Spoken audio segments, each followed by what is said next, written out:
I have your attention, please. The show starts in 10, 9, 8, 7, 6, 5, 4, 3, 2, 1, go. Hey, this is Jay Jones, and you're listening to Outlaw Radio.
I walk this trail with the sun and it's rising in my eyes. I walk this trail and I see the sun, it's on the rise. Am I good enough? Heart and tough in my bones. I see my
keep on riding on that path that sets me free.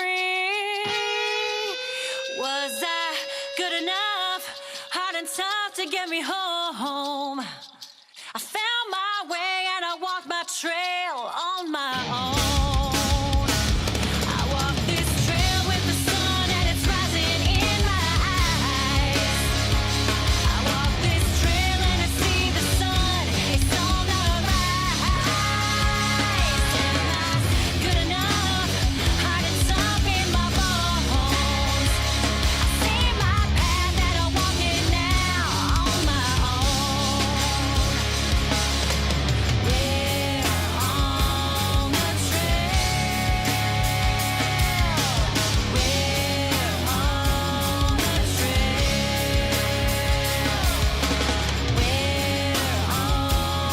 trail.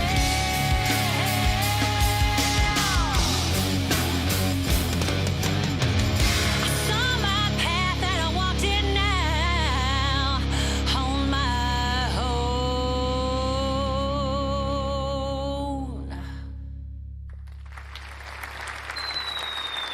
Tactical nuke incoming!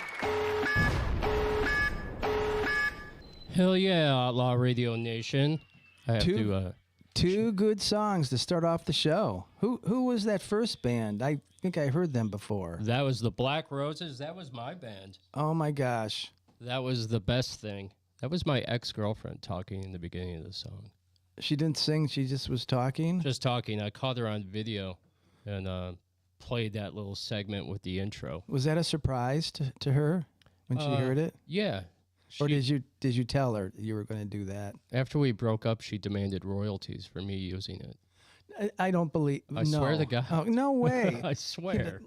Well, I mean, it couldn't be more than a couple hundred thou. Couple 100,000. That's right. That's what it was worth. Yeah. Well, happy Easter, Outlaw Radio Nation in the house. Hello, Cleveland and beyond. Great to be back. Hello. This is the show before we head out of town to do 3 days in a row. I'm excited. And the weather's looking like it's going to be pretty good, at least on Thursday and Friday. Yeah. 70s maybe? 70s. Well, welcome to another Outlaw Radio Nation show. We got a barn burner. So check them dials. Don't fall asleep just yet. We're bringing you a good one tonight, Jim. And who is on? Well, tonight, I want to say this by starting off the show. We may not win best of this year, but we are giving you one banger of a show. And we're going to try to. We're going to try to, but We're trying hard. It's not for lack of trying. Right. But tonight we have shows every week. We actually do shows. Yes. We don't just do one show and then win everything. That's possible. That could happen. Hey, it's going to happen. All the power to you if you could pull that one off. It's and going then to sleep happen. at night. All right, so on tonight's show, we're bringing back our conspiracy theorist expert, the paranormal chef. Matt Gutka is back. He's going to give us an update on drones. That's going to be cool, Jim. Haven't seen one in a while. I'm bored. I need to see some drones, man. It's so exciting to see drones. We haven't seen one for a while. We saw that one. I hate drones. Yeah, you just drone and drone and drone. Anyway, okay, so also on tonight's show, did I say Matt J. Chase was joining us? I forgot. Okay, I'm not sure. I thought you said or did. not. I thought you did, but but in case you didn't, I'm sure Matt's happy that you mentioned him twice already. Yeah, okay. And I just did a third time. Yeah, there you go. Well, first I mentioned Matt Gutka, then I mentioned Matt Chase. Oh, that's why it was confusing. Yeah, it gets very blurred. Word. Okay, also on tonight's show, Nick Caruso from the band Avenging Scarlet, the guitarist, is on. We also have music by Matt J. Chase, Avenging Scarlet, My Cleveland Project, the Paul Austin Band, Aaron Stahl, Statler, Dwayne Albert and the Devil's Rodeo, Mr. Moonlight, and you heard at the top of the hour, the Black Roses, my band. Good song there. Thank you. I don't know if you played that for me before. No, that was a very first on I'm the glad show. I didn't say I hated it or something. Because I actually liked it. At one point, I looked at you and I was like, listen to the double tapping, man. And you're like, I don't even know what that is. And I'm like, that's me. That's the first At time least I didn't say, double-tapped. oh, man, it bites, you know.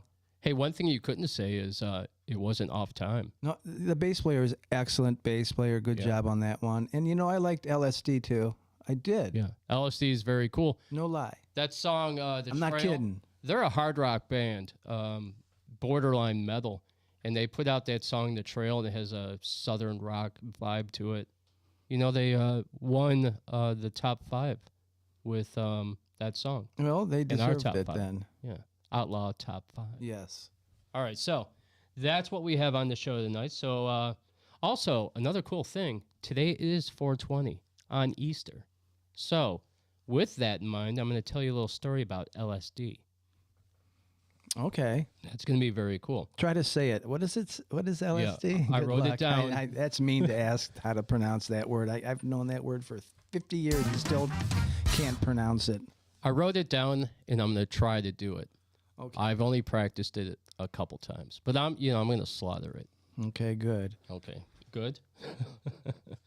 All right, so I have some cool stuff I'm going to show you tonight. We have some really awesome graphics, as you saw the evil rabbit for Easter.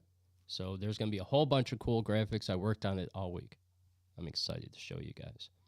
All right, so this week, the boutique is right around the corner. Are you ready for it?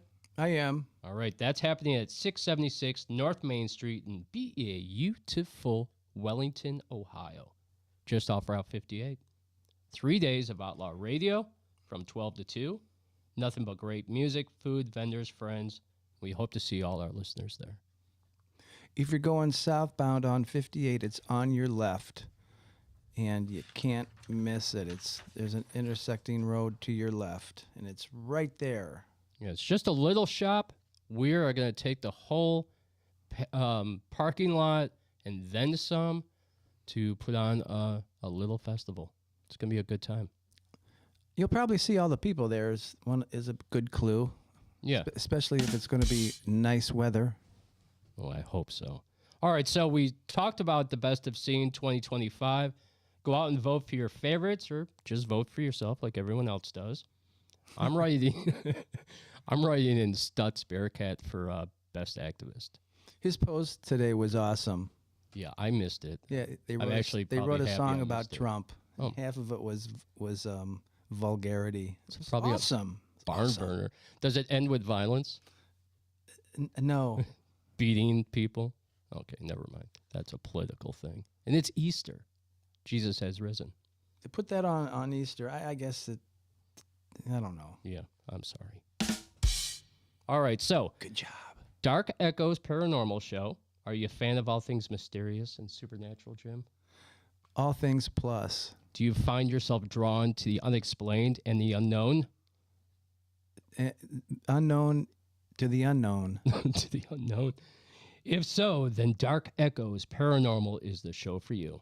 You can join them as they explore the world of paranormal, delving into haunted locations, mysterious phenomenon, chilling tales of the unknown. Their team of investigators will take you on a thrilling journey to uncover the truth behind some of the most intriguing paranormal mysteries on Paraflix. By the way, they're coming to Outlaw Radio May 11th. How cool is that? I'm speechless right now. Yeah, Stacy and Matt from Dark Echoes Paranormal Show, the show that Gregory Nicholas is a guest on and does a whole bunch of episodes with them. They're going to be on the show May 11th. Cool, right? Very much so. All right, so World of Oddities, for the weirdos out there, you guys, unleash your weirdness. The World of Oddities Expo is a traveling oddities festival, paradise where weird thrives. They pride themselves on being all-inclusive, artesian, and small business-fueled mega convention. They feature artists, vendors, performers, and educators and guest speakers to create a macabre and magical experience for all coming to Cleveland this August 2nd and 3rd. How cool does that sound? I'm looking forward to it. I'm going to it. This is kind of new to me, all this kind of stuff, and so I'm intrigued. I was thinking earlier in the winter that I wanted my summer to be full of music. I actually want to include a lot of paranormal in that. I think that's a good idea. I think that'd be a lot of fun. So I think what we're going to do around July is we're going to start shaking things up a little bit on the show, making a few changes here and there, some things that we need to get done. All right. Before we move on to the next songs, Jim, I have a little thing that I want to read you. that I put together, and I want to see what you think of this. Okay. Okay? So here we go. I love that sound effect. Okay, so I've been thinking a lot about jam nights versus open mic nights. Me and Jim go to a lot of jam nights and open mic nights, and I think there's always some type of confusion between some of the artists that go to them, that they're not sure what the difference between a jam night is and an open mic night. And I'm going to give you my 2 cents, okay? First, I'll start off by saying that not all locations are the same. They mostly do sign-ups. Now, be wary if they don't, because then you're at the mercy of them, which means politics, okay? Some people won't play together. That happens. Not everybody gets along, right? That is true. There's definitely people that I would not ever play with. Ever. Okay. He means it. Better make sure you have your 1-4-5 down. Better be able to play more than 3 chords if you want to hang at a place like Smedley's or some of the other jam nights. If you can't do that, I keep losing my spot, then open mic night is for you, where you can go up, just express your art. It could include poetry, dance, whale calling, whatever you want to do. That's the difference, folks. My 2 cents, I don't like jam nights. I find them to be snooty sometimes. Maybe it's some snickering behind your back. Maybe you're not good enough, blah, blah, blah. There's often times where you don't even get to play. You're forgotten about. I just don't find that to be a fun scene. Some places are better than others. And let me point out a great place. Whiskeyville in South Amherst is probably one of the coolest places I've ever been to. It's relaxed, way more chill than Cleveland. If I had my choice on performing, I'd choose open mic night because the audience is way more accepting, followed by karaoke any night of the week over doing a jam night. That's my 2 cents.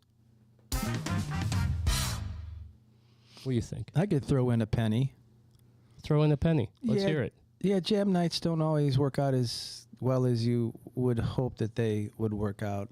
And open mic nights are pretty cool. I agree. You go there, do whatever you want to do. You get on a list and you could play your songs, and that's fine.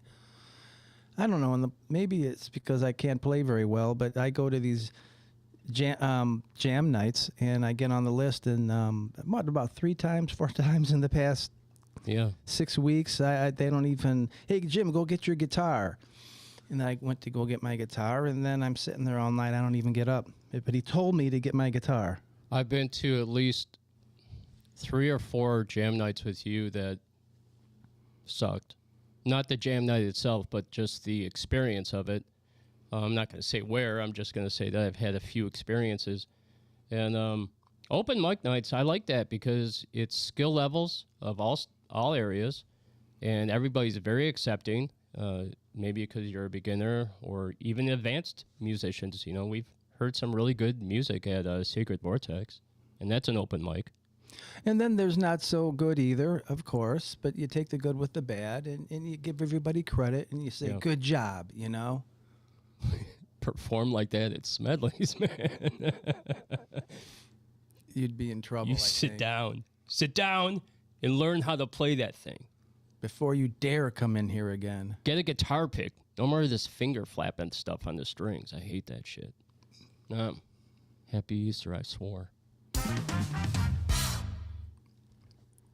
I've been pretty good with that, not doing that. So there are some great jam nights out there. I'll say, though, Smedley's is probably the best jam night I've seen besides Whiskeyville. Some of the best musicians in Cleveland there. On a jam night, one way to do it is that the band that is hosting the night, of course, they do their first set. And then on a jam night, you know, if you have bands there that, hey, a whole band, okay, or you have just singles, you know, and they've never played together before and you don't know anything about them, you don't just go tell them to go up there and do their thing. A lot of the times it works. I've been at nights like that where it does not work. Like nobody even knows a 1-4-5. So what I'm saying is that the host band, somebody has to stay up on stage and, okay, you want to play guitar with the host band, that's a really good way to do it. You can't go wrong with that. Instead I of agree with having you. all unknowns getting up there and not knowing even 1-4-5s. And you really need a side. I've experienced that, and I don't even know what to do. And then I was doing a 1-4-5, and I thought, okay, they're kind of getting along. Then they started doing a solo, and they just stopped playing because they didn't even know. You were carrying the whole song on the 1-4-5. They were just kind of like picking out notes here and there. Now, is that fun, play folks? along. I don't know. See, but you went into the situation where it was an open mic night, and you tried to make it a jam night. That's the difference. And That's what it is. Yeah, I'm kind of burned out on it for a while. And I have a lot of stuff to record anyways right now, and we're doing this show, and We're busy. I'm writing my songs for Sony, so I have things to do. So We're busy. No more jam nights and no more open mic nights for a while. I need a break from that. I'll start doing some paranormal stuff. We need to go out and see cover band. It's been forever. Last one we saw was Conspiracy 216. I miss the jam machine. I miss using my tambourine, Oh yes. right? We have one that lights up, so you better be jealous, Jessica. Happy Easter, hon. Love me yet?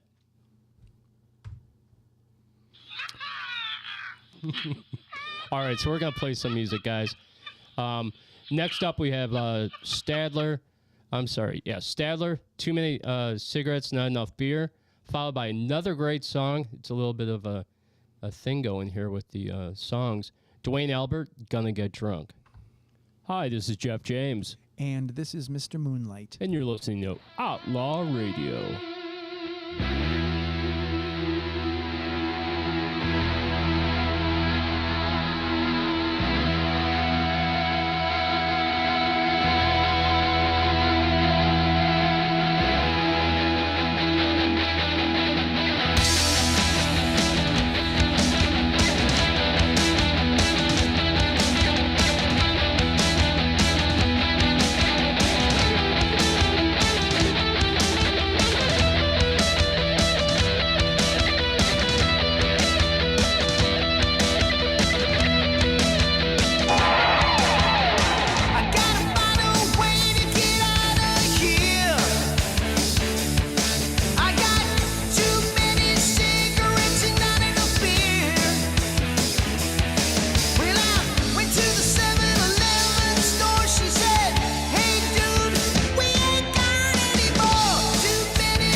messed up. Oh, yeah, gonna get drunk. Yeah, gonna get drunk. Gonna get drunk, gonna get drunk. Gonna get drunk, gonna get drunk.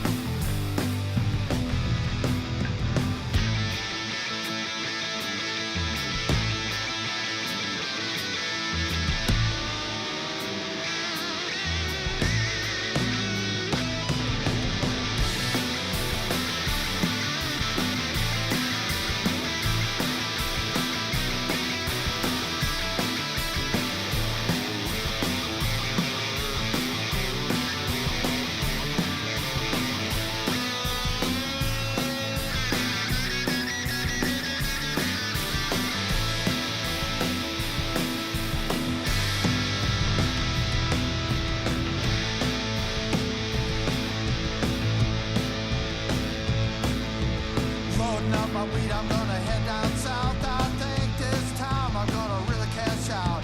Going to California, sitting on the beach, pouring me a real tall drink. I said I'm gonna get drunk, yeah, gonna get messed up. Oh, yeah, gonna get drunk. Yeah, gonna get drunk. Gonna get drunk, gonna get drunk. Gonna get drunk, gonna get drunk.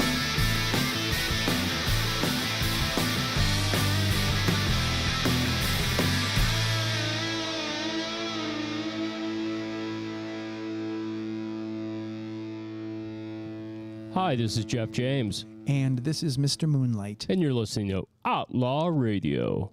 Hell yeah. The paranormal chef is in the house. You hear us loud and clear, Matt? I can hear you guys. Can you hear me? Can you hear me? Yeah, I hear you.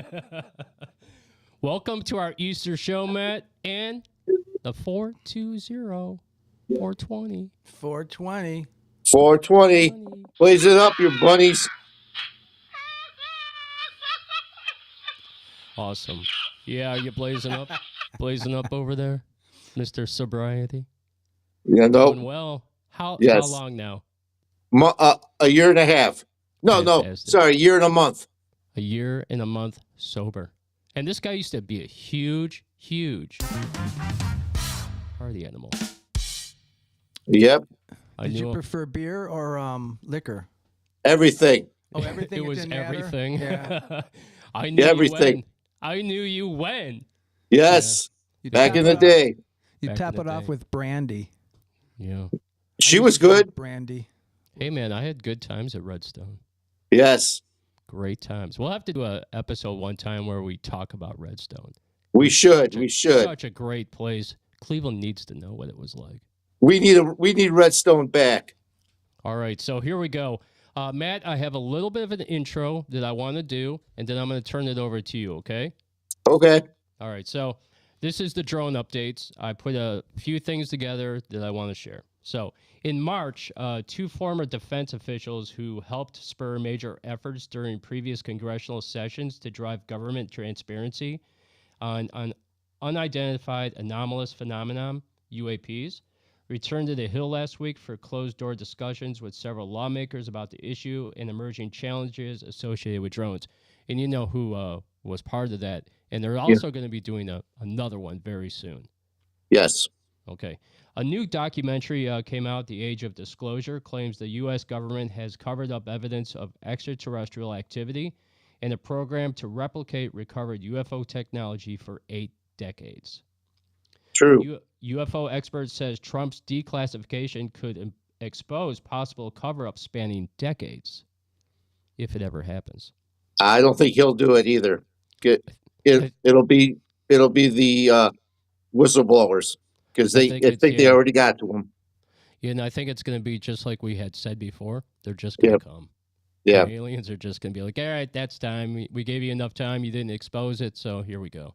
All Yeah. right, so it's definitely a threat or a potential threat because the pilots, the radar operators, the intelligence community personnel who've looked at some of these cases consistently say that these things are displaying speeds, maneuvers, and accelerations that make the best of our aircraft look like kids' toys. Nick Pope said that. Yes. For And I too trust Nick long, Pope. Yeah, Nick Pope is fantastic. Good Yep. stuff. For too long, the federal government has kept information of public interest classified. The American people are demanding greater transparency. The secrecy has sowed distrust in our institutions, Comer told Fox News Digital.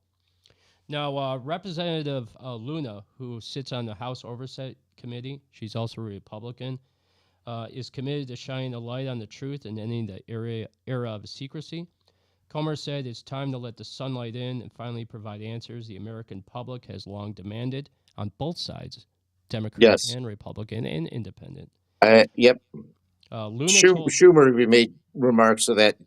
Yeah. Oh, yeah, they're all about it. They're all about it now because they're flying all over New York and New Jersey now, so they can't shut up. Yeah, they can't stop it. That'll be one of my questions I'm going to ask you after we're done here. So anyway, Luna told Fox News Digital the task force is expected to announce members of the team in the coming weeks. She said we'll work alongside President Trump and his cabinet members to deliver truth to the American people. All right, Matt, so let's hear all the updates. And let me ask you this question, because the last time we talked about drones, the New Jersey mayor was all about talking about drones and wanted answers and kept pushing the government, remember? Yeah. And all of a sudden, he just shut up. They all shut up. Hear anything. So they all shut up. What's going on with everything? I think the government got to them. They threatened not their jobs, but the money that they were getting. They are actually they actually have some whistleblowers out there saying that this is not only Earth tech, but it's a meshing of both, and the aliens are part of it, and they're just testing it now, and it's now they don't care because they're saying it's drones instead of UFOs or UAPs. I had heard, though, that a certain percentage of the UAPs up there are police vehicles, military, commercial, private citizens, and then there's the unknown ones, right? The unknown, yeah, the Transformers, I like to call them, the ones that turn into from a drone to a jet or some other thing, is a combination of Earth and alien technology. We do have it. They're basically, the whistleblowers are the ones that are actually coming out slowly, disclosing it. It's not the actual government, but they're slowly dripping it out. It's not going to be forced out real quick. Like I said, it's the combination. Hey, Matt, think about this. We hear the congressional hearings, right? Yes. And then after those hearings, they go behind closed doors for their congressional hearing further, and they talk about classified information that the public is not allowed to hear. Do you think that stuff will start coming out, what they're actually talking about? Maybe not this year, maybe next year or the year before, or 2027. It's like I said, it's going to be a slow trickle. It's not going to be a floodgate opening up. They just released something from 2023 that should have been released 2023. The 4 Tic Tacs over San Diego. Yeah, I heard about that. Did you see the news report that the CIA just leaked about the Russian UFO, where they shot down a UFO, the Russian military? And then I haven't seen that, but I have a figuring that they shot it down because they also have that technology that No. are drones.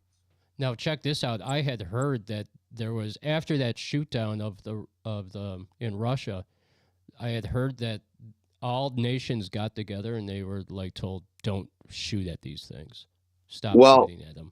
well, as of now, what I heard is that the administration and Hegstaff actually told the military shoot and ask questions with these drones.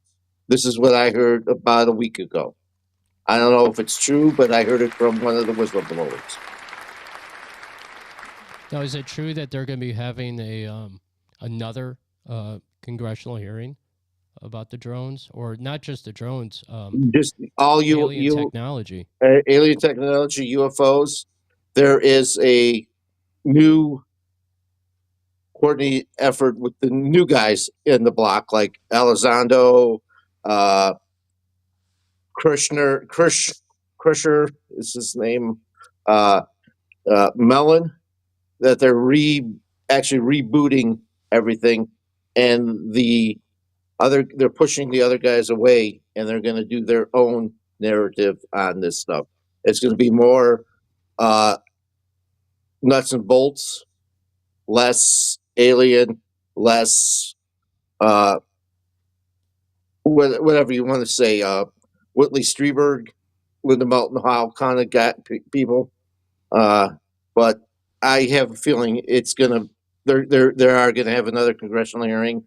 Both, like I said, Schumer and the Florida representative you just said are demanding specifically to sit down with people that know because of what's going on now.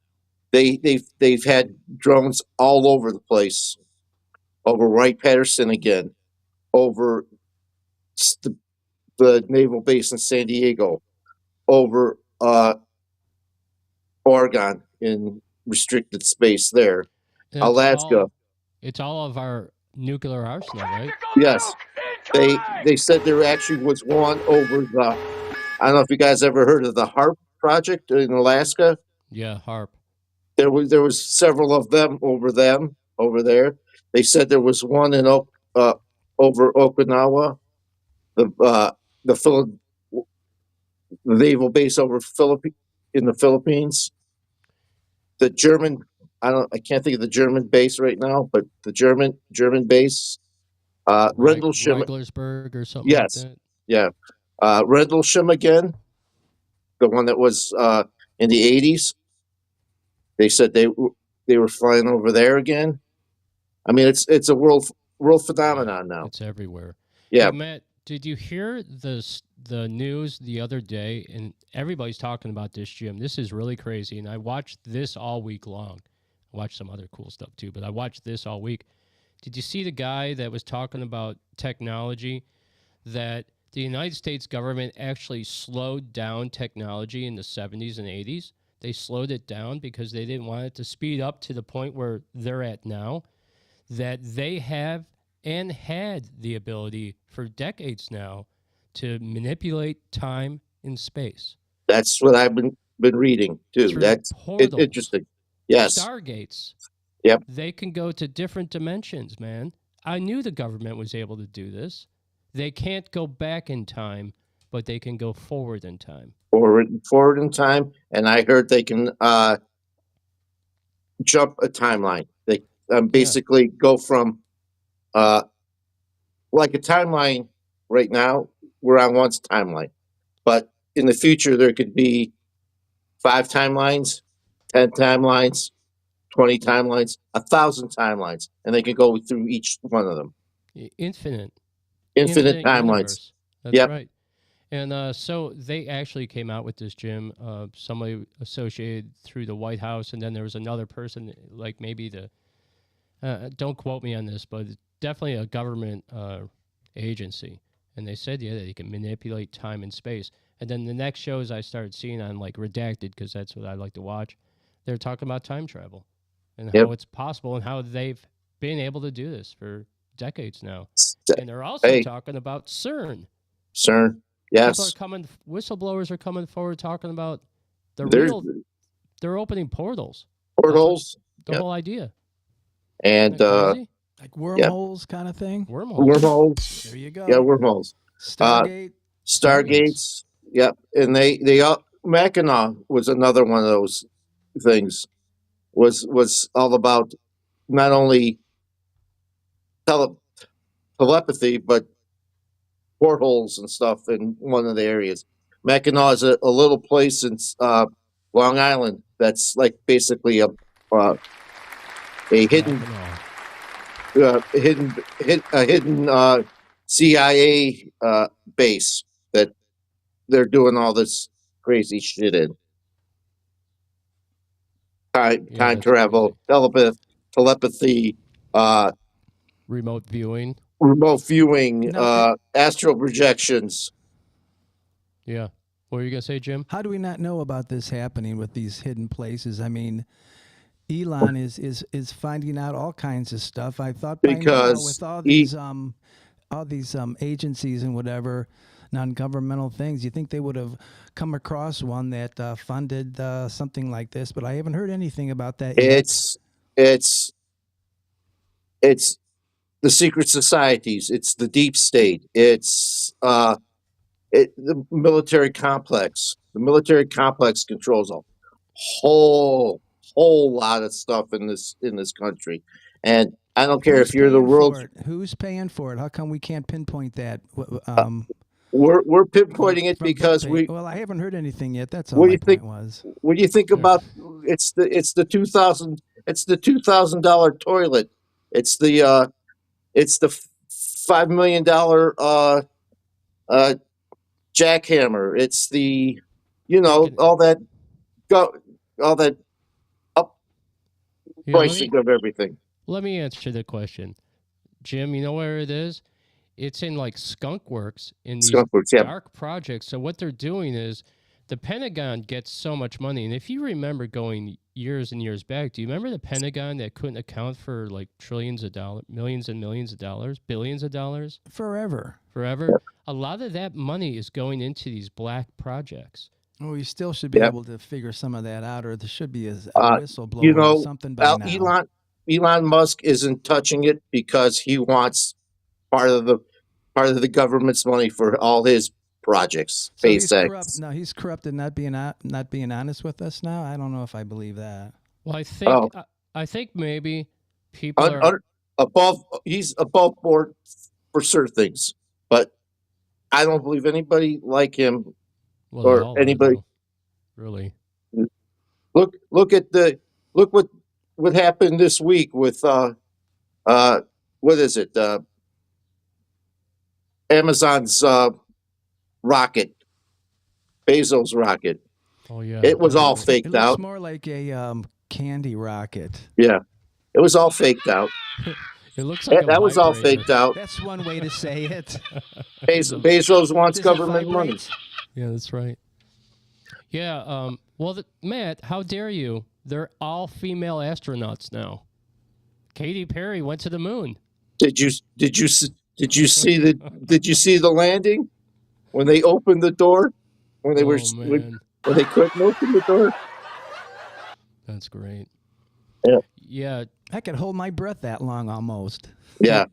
I think I did 3 minutes one time in college and won a bet. Or did you see? All right, now we're gonna get off track. But did you see the one chick was like, I was doing experiments while we were in space. Like, what were you doing? She's like, I was working on the metamorphosis of plants. I'm like, come on, you were all like up there for how long? For 5 minutes. 5 minutes. Not even. She wanted to make sure there was photosynthesis up there or something. Yeah. You know? Go women. Yeah. But it was just, I think let's get kind of back on. That was my fault. Yeah, but the government. I don't care who it is in the government. The government has some stuff that they keep quiet and nobody knows about. It's just there. Well, yeah, you're and right. It's always been there. And I mean, probably always will be there, right? right. What's coming out now from the whistleblowers is that we've had an 80-year-old freaking agreement with the aliens for technology, and we're not the only government that has it. It's everybody in the world. Well, that brings me to my point that I was making about the whole space and time thing. Remember when I had the conversation with you where alien disclosure may not right now include coming out with, hey, we have green men visiting Earth. That Right. may not be what's happening now. I see a trend where new technology is coming out. The AI is going to be huge. It's going to. I think It's gonna already take over huge. the world. It's already huge. It's giant. It's just going to get stronger and stronger and stronger. And then, yeah, I think new technologies are going to start coming out. They're going to start talking about how they can weaponize energy, you know, and then now that they do that, they can take the energy and just take care of the whole world without having to use fossil fuel anymore. I've seen energy beams now on certain sites that I watch on YouTube, on TikTok, on Reels, whatever, and it's just incredible what they can do now. Yeah, you're right. They have an actual sound weapon that can penetrate concrete. Oh yeah, I heard about the sound. Remember we talked about the sound weapons, Jim? Yes. How that it piercing can basically scramble your brain. Yes. And I saw energy weapons, lightning weapons that they're coming up with now. You can actually shoot a bolt. It's not a taser; it's an actual lightning bolt out of something. Yeah, that's cool. Yes. I think they had that in Mars Attacks when they shot Jack Nicholson and when he was president. Remember, it turned them into a skeleton for a second before they died. Yeah, that was pretty cool. It's just crazy what they got out there. All right, Matt, what else do you have for us? Because we only have a couple more minutes. Blow our minds with something crazy. Sorry. We're getting feedback. Yeah, that's my sister. Sound like Jimi Hendrix over there. Yeah, it was my sister. Yeah, that's about it. Drones live in Twinsburg as well. Oh, shoot. There you go. The government's after me talking to you guys. That was what that's. Yeah, like I said, yes, drones are everywhere now. There's just saying that it's not only Earth technology, but it's married with what's the word? Non-human intelligent alien technology. AI, and I think that's what alien technology really is. Yes, and like I said, it's going to be a slow trickle, not a floodgate. Yeah, I agree. So and watch out for the whistleblowers. The whistleblowers are going to be the ones that are going to bring it out of the government. So that's what I got to say on the subject right now. Awesome. And always, not only believe the new gen, but believe the old gen too with this stuff, because the old gen knows a little bit more than the new gen. All right, very cool. Well, Matt, thank you so much for coming on the show again, updating us on drones and what's going on. I can't wait for our next report, and I know we have one coming soon. Right. So, I'll see you guys next Friday and Saturday. All right, we can't wait. We'll see you at the boutique. We're going to have a great time. It's going to be fun, as it always is. And, Matt, thank you so much for coming on. You're welcome. Thank you for having me. Very cool. All right.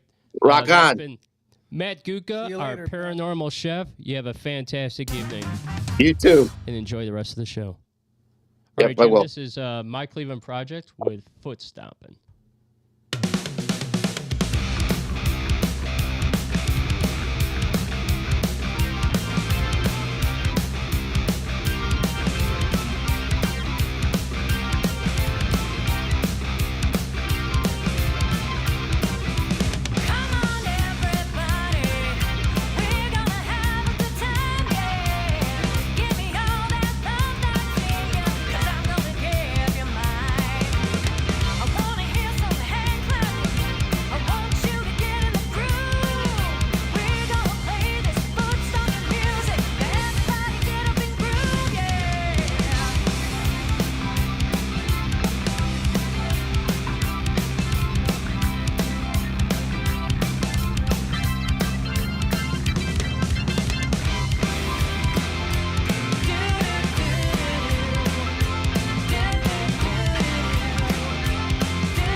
control, and the taxman chasing me for the money I owe.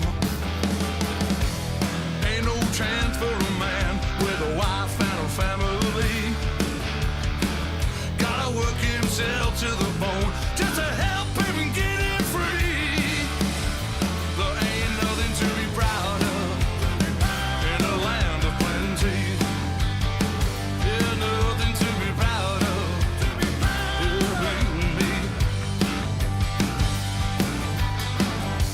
Kids grow hungry while the old grow cold, and the vets just sleep on the streets 'cause there ain't no homes.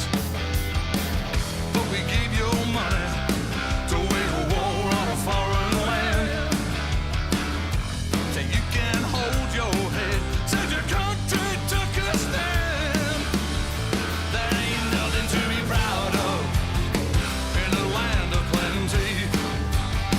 There's nothing to be proud of, believe me. Ain't nothing to be proud of in a land of plenty. Ain't no work for everyone, you ain't no money at all. And you just walk them streets, wondering who you gonna call. Ain't nothing to be proud of in a land of plenty. Ain't nothing to be proud of, believe me.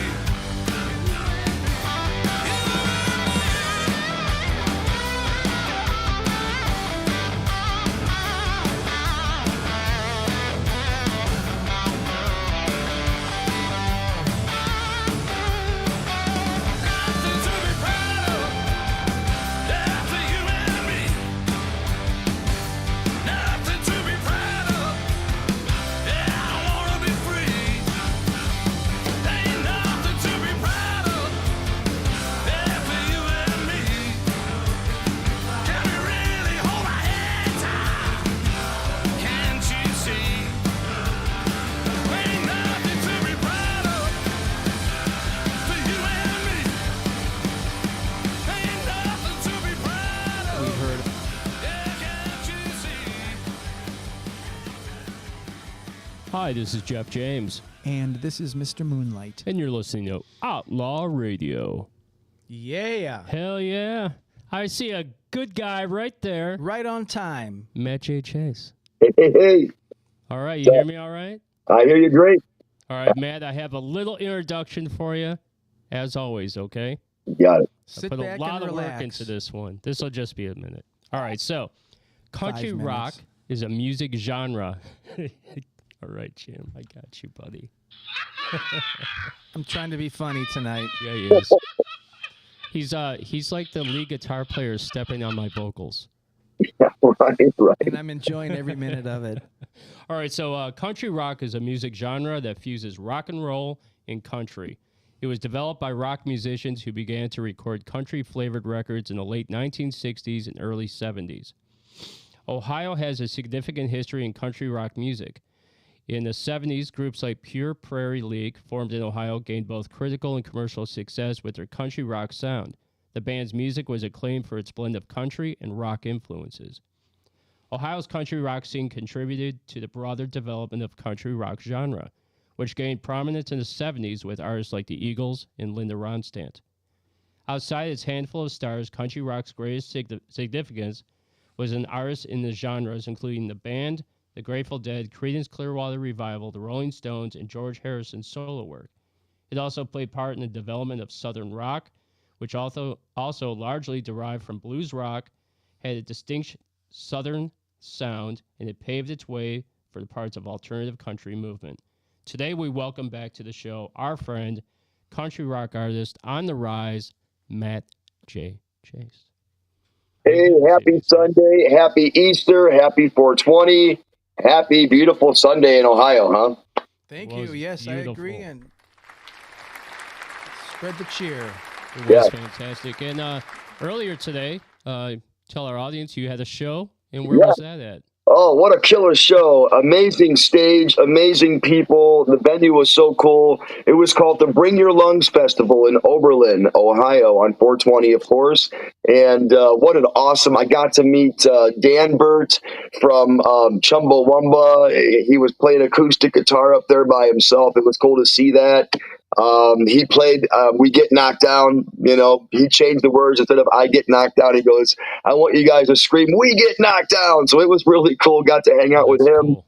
Yeah, we got to hang out with him. Nice, very nice gentleman. Very cool. And Yeah. that was all different types of genres, right? All different, yes. It was everybody, all walks of life. So cool, diversity everywhere. Really neat to see. We all got along. Everybody had a great time. All made friends the way adults should. It was cool to see a bunch of adults that do different things all getting along. They're pretty neat. Yeah, that's very cool. And so, did you perform with the? I did. Let It Burn band? No, I just performed. No, this was just a promotional set that they asked for me to do. They reached out one morning. I woke up in my messenger and they reached out to me and said, would you come out and promote your album? And so I just went ahead and promoted some singles off my album. It was pretty cool. It was pretty fun. Just me and I had my cajon player, Michael Blody, with me. So that was cool to do as well. But no, what an amazing show. I'm telling you, the stage was super cool in itself. The stage is one of the coolest stages I've ever performed on. Great venue, and they're going to be back next year. So keep your eyes open for them next year at a different location, though. So keep your eyes peeled out for that. All right, that's very cool. All right, so we have a few questions for you that we put together. And, today we're celebrating Outlaw Country in Ohio. And that's kind of like what the intro is about, all about country rock. A lot of people don't really know where it comes from, right? Right. So here's my question for you. What was the country rock scene like for you growing up in Ohio? Well, I was looking around to see who in Ohio did this before me. I did find a few folks that I was shocked. Johnny Paycheck. If anybody out there knows that song, Take This Job and Shove It, right? That's Johnny Paycheck. In here no right. more. One of my favorite songs, right? He's in Ohio too? Love that that's song. A great song. He's from Ohio. Yeah, he's from Ohio. David Allen Coe. I found out, all of these country rockers that I grew up loving. Mark Miller, the lead singer of Sawyer Brown in the late 80s and 90s. So it was pretty cool to find all these people from Ohio, and I just kind of studied them and went back and enjoyed their music. It was really cool. Very cool. And so growing up in Ohio, when did you start? Not a lot of people know this stuff. When did you start playing? Well, I started on a serious note, like playing in a huge band around 2014 when I joined the country band Redneck Cadillac. And it was basically three guys that were looking for a lead singer to sing country hits, old and new. And so I actually was trying one of their guitarists out to join one of my bands. He came to one of my tryouts and wound up talking me away from the band I was in to join Redneck Cadillac, and the rest is history. But then they retired in 2019, and I went on my own in 2020. And that's how, this album started getting produced in like 2022. And that's why finally, 3 years later, we're just at the end of the tunnel. But I've joined two bands since. I'm in the Matt J. Chase band, which now is half of my rock band, which I'm now in a rock band called the Let It Burn band. And we just had a great show on Friday night in Elyria at Ambets. So a lot going on. Yeah, man, you have a lot going on. You're always playing out. Always playing out. Great time. Always playing out. Yeah, always having fun, making new friends, making new connections, finding out new musicians and artists to add to my list of friends. And it just keeps growing. Yeah, you're right about that. Angel says hello. Oh, hi, Angel. Hi, honey. Yeah, she's a sweetheart. Yeah, she's my Scentsy person. If ever I need a new wax burner or something, I just call her. She sends them to me across the country. Pretty cool. Well, let's bring that up right now. I told her that we would talk about Scentsy. They have all types of products. If she wants, she could give us some more information through the comments. But Mother's Day is coming up. It's a best time of the year to order. Angel is the person that you want to talk to. She'll set you up. She'll send you out like a little Yes. No, she's message, a perfect. link to sign up to. And yeah, they got great products. I was just about to ask you, do you buy your Scentsy products from her? I do, because she's so good at knowing you. Like, she finds out the kind of person that you are, and she'll show you. Like, if you don't know what to buy, she'll send you, hey, here's a cowboy hat Scentsy burner. Look, you pull the lid off of the cowboy hat, it's the burner hole right here. Look at that. Here's some cowboy boots. Some cowboy boots. You know what I'm saying? Right. So she knows who the person she's dealing with. She hooks you up great. She sends packages of stuff. She's free stuff, cool stuff. Definitely check her out. Order from her. It's worth it. Yeah, I'm going to for Mother's Day. You Yep. hear that, Angel? I'm going to be placing an order with you. So, yeah, I will everybody too. go out and check out Scentsy. It's a fantastic product line, and Angel's one of our listeners. She's a big fan of Matt Chase. Yes. And she'll hook you up, right? Dear friend and fan for many years. She's been loyal for, I'd say, 6 years now. So thank you, Angel. Yeah, she is. And let me ask you this other question. Who's running your official Matt J. Chase fan book? Yes, she's also running like the Rock Band page, the Let It Burn Band official page as well on TikTok. You can find my TikTok out at Matt Chase 24, but you can also go to the official Matt J. Chase fan page on TikTok, and that is Sandy K. Fredericks. She's out of Cleveland. We call her Sandy K. She's awesome. She makes these clips and orders new cool editing tricks and just puts on a killer video. And for my country band, for my solo stuff, and also for my rock band, she does it all. Very cool. What's up, Sandy? There you go. Thank you, Sandy. Much love. Appreciate your talents. And Angel said, which you still need to buy, Matt. Laugh out loud. Yeah, I know. I've got quite a bit, but like he just brought it up for Mother's Day. I'd like to get my mother a wax burner because she doesn't have one, and so she just burns candles. So yeah, that's very cool. All right, so my second question for you is, and this will help Jim out a lot and me a little bit, because we're not huge into the country rock scene. I like to listen to country music quite a bit. I like the new hard rock country vibe. Yeah. So what can you tell us about today's country rock scene? The scene nationally, and then what's happening locally? Yeah, the scene nationally, there's two areas where it's super hot right now. And that is, of course, Nashville. It's really blowing up, a whole new different style down there. It's not that old fashioned style anymore. It's the country rock down there now. And believe it or not, it's called the Red Dirt Road area. Yeah. Applause for Nashville. But it's called the Red Dirt Road area. It's Oklahoma. It's Texas. It's Arkansas. It's these states, New Mexico, Nevada, out in that area. There's this, it's still country rock, but there's a Western kick to it. So it's like Western country rock. Really cool genre. If you get a chance, check that out too. So that's what's going on, in the main area. But locally, country rock, there's not many. There just really isn't many country bands going out there. I think Highway 101, 100 Proof, Last Chance Band. I mean, there's really not many out there, but the ones that are something you should go see, because it's worth every minute to check out those bands. They're awesome. Oh, very cool. All right, so all right, here's another question for you.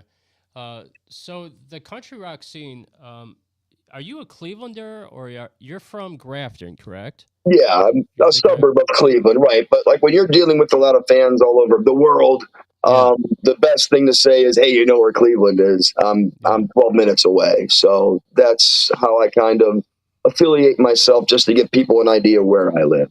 See, us West Siders from Cleveland think of Grafton as the country. Yeah, right. Well, it is. It is actually. It is.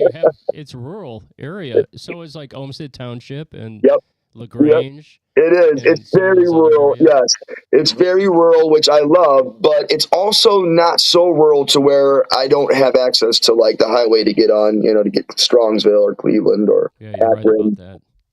Yeah, you're not like out in the boondocks. Even Wellington isn't even in the boondocks yet. You have to really go farther south, like Oxford, Ohio. Farther south of Indiana. Amish country. Amish country. Yeah. That gets real countrified, which is cool. But I like to be around the cities a little bit so I can, perform, hit the stages, keep up with the music scene. So Grafton works, perfect for me.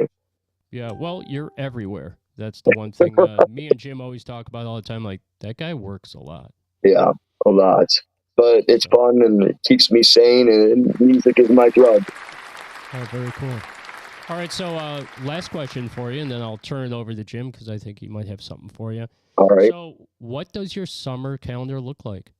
'Cause Yeah. I know you're busy right now, and you have something really big happening next week, or this coming week, actually. That's right. I'm hanging out with a really cool radio show podcast. They're like the coolest in Cleveland. You got to come check it out. Yep.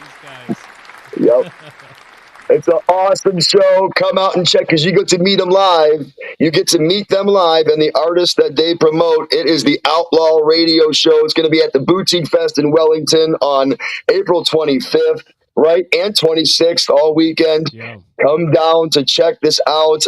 My rock band will be there on Friday.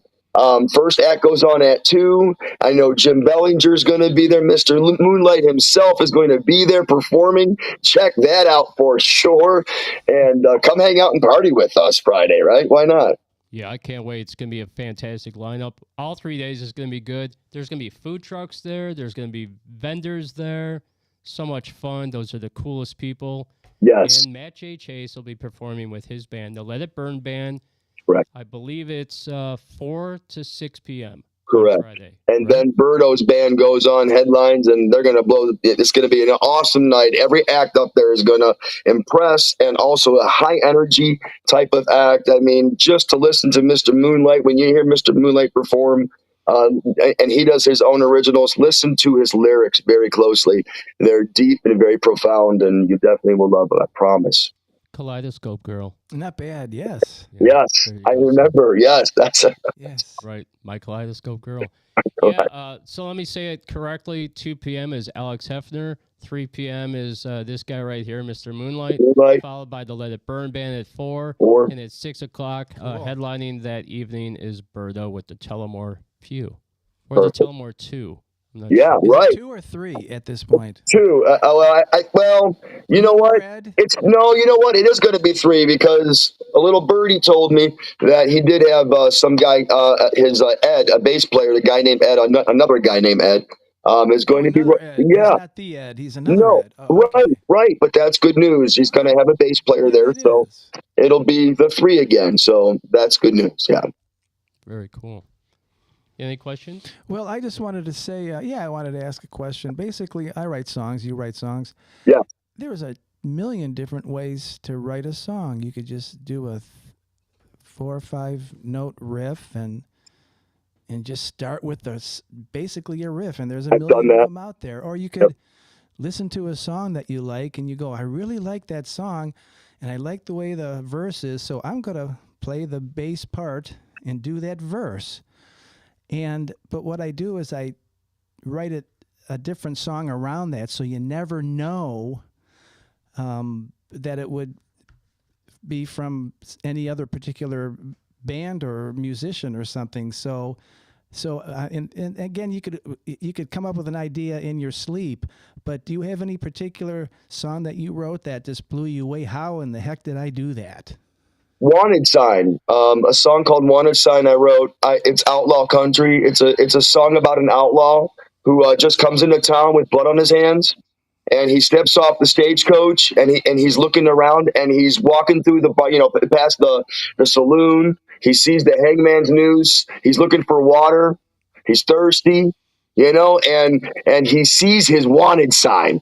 What would it be like, I said, if you walking around 1883 and you see your own wanted sign in the town you happen to be in? That had to have sucked, and it had to have happened somewhere. It had to have. So I just wanted to write what it would be like to be that guy. And it took me 2 years to write that song because I couldn't think of the second verse. It took me 2 years to think of the second verse because I wanted it to be right. I'm not going to put anything down. It had to be right for this song.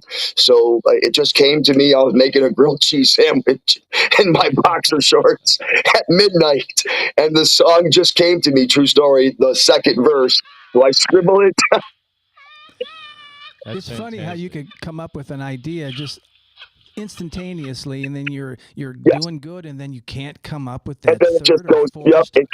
fourth verse. That's why the Beatles and a lot of the other bands, they actually copy a verse. The first one might be the last one. You know, Yeah. that's an easy way out. And They just, did that on, they rehash it back. Right, I right. did that on "Quit on You," my last song that I did. I copied the last verse from the first verse. Just So did it again, yeah. And on stage, even though songs aren't written that way, when I'm performing and there's people dancing on the dance floor, I'll elongate a song by putting another verse in, which is usually the first verse, to make it longer so they can dance longer. That's all. that's right. If Yeah. they're dancing, you keep going. Right. Hey, Correct. Matt. Roll note, yeah. I got a question for you. Matt Gutka asked out there, and a couple other people in the comments section. Do you have a website that they could go to? Yeah, I mean, well, all of my social media, as of like a GoDaddy, I haven't made a GoDaddy account. I just haven't been there doing that. But, I think I know what he's saying. Like, do I have like an official? You could just basically Google my name and it sends you to all of my websites, social media accounts. But as for like a GoDaddy account or something like that, I think that's what he's talking about. I do not have one. I probably should make one. Well, you could find this guy everywhere. Just Yeah, Google I his mean, name.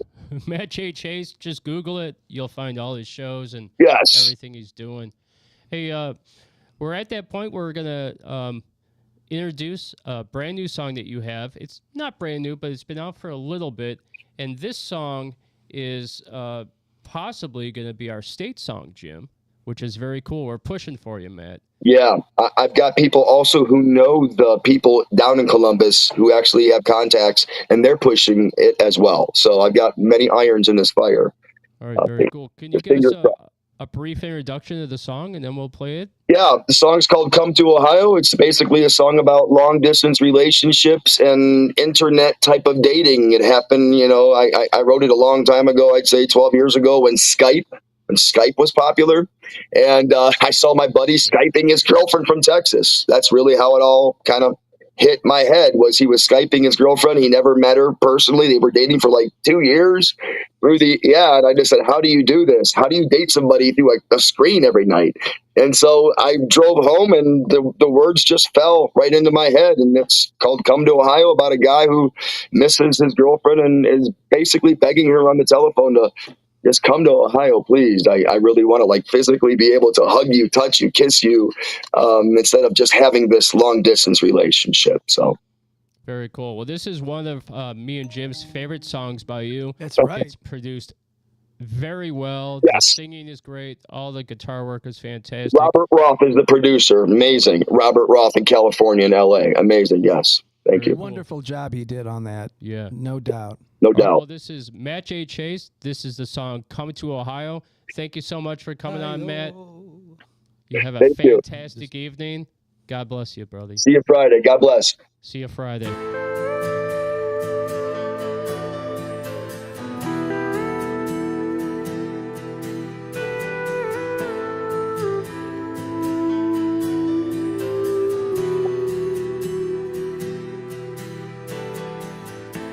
He said, I miss you more every day. She told him, honey, you'll be okay.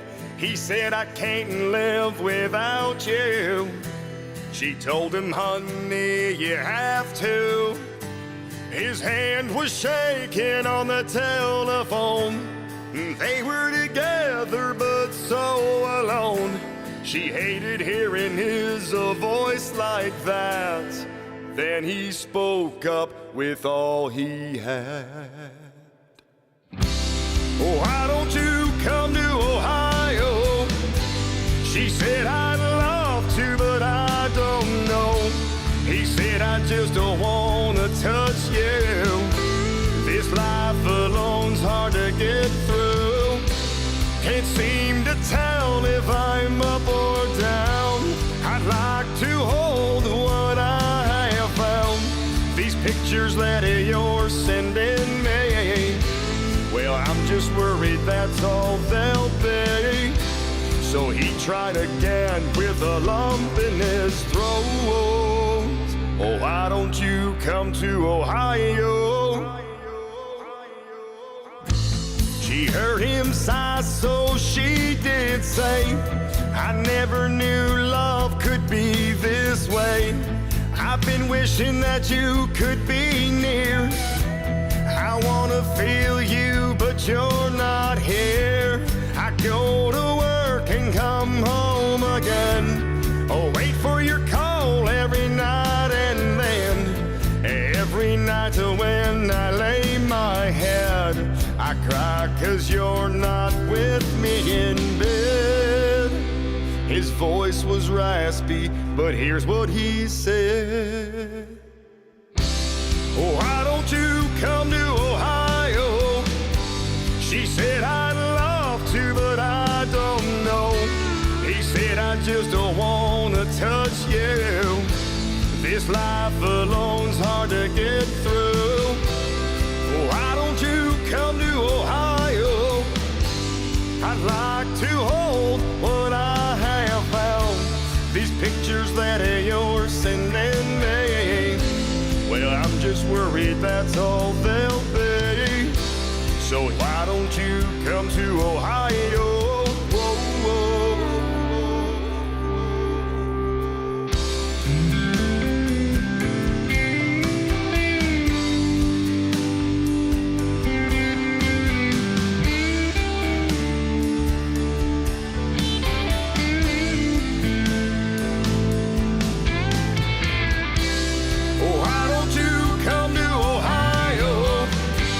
She said, I'd love to, but I don't know. He said, I just don't want to touch you. This life alone's hard to get through. Why don't you come to Ohio? I'd like to hold what I have found. These pictures that are yours sending me. Well, I'm just worried that's all they'll be. So why don't you come to Ohio? Why don't you come to Ohio? Tactical nuke incoming!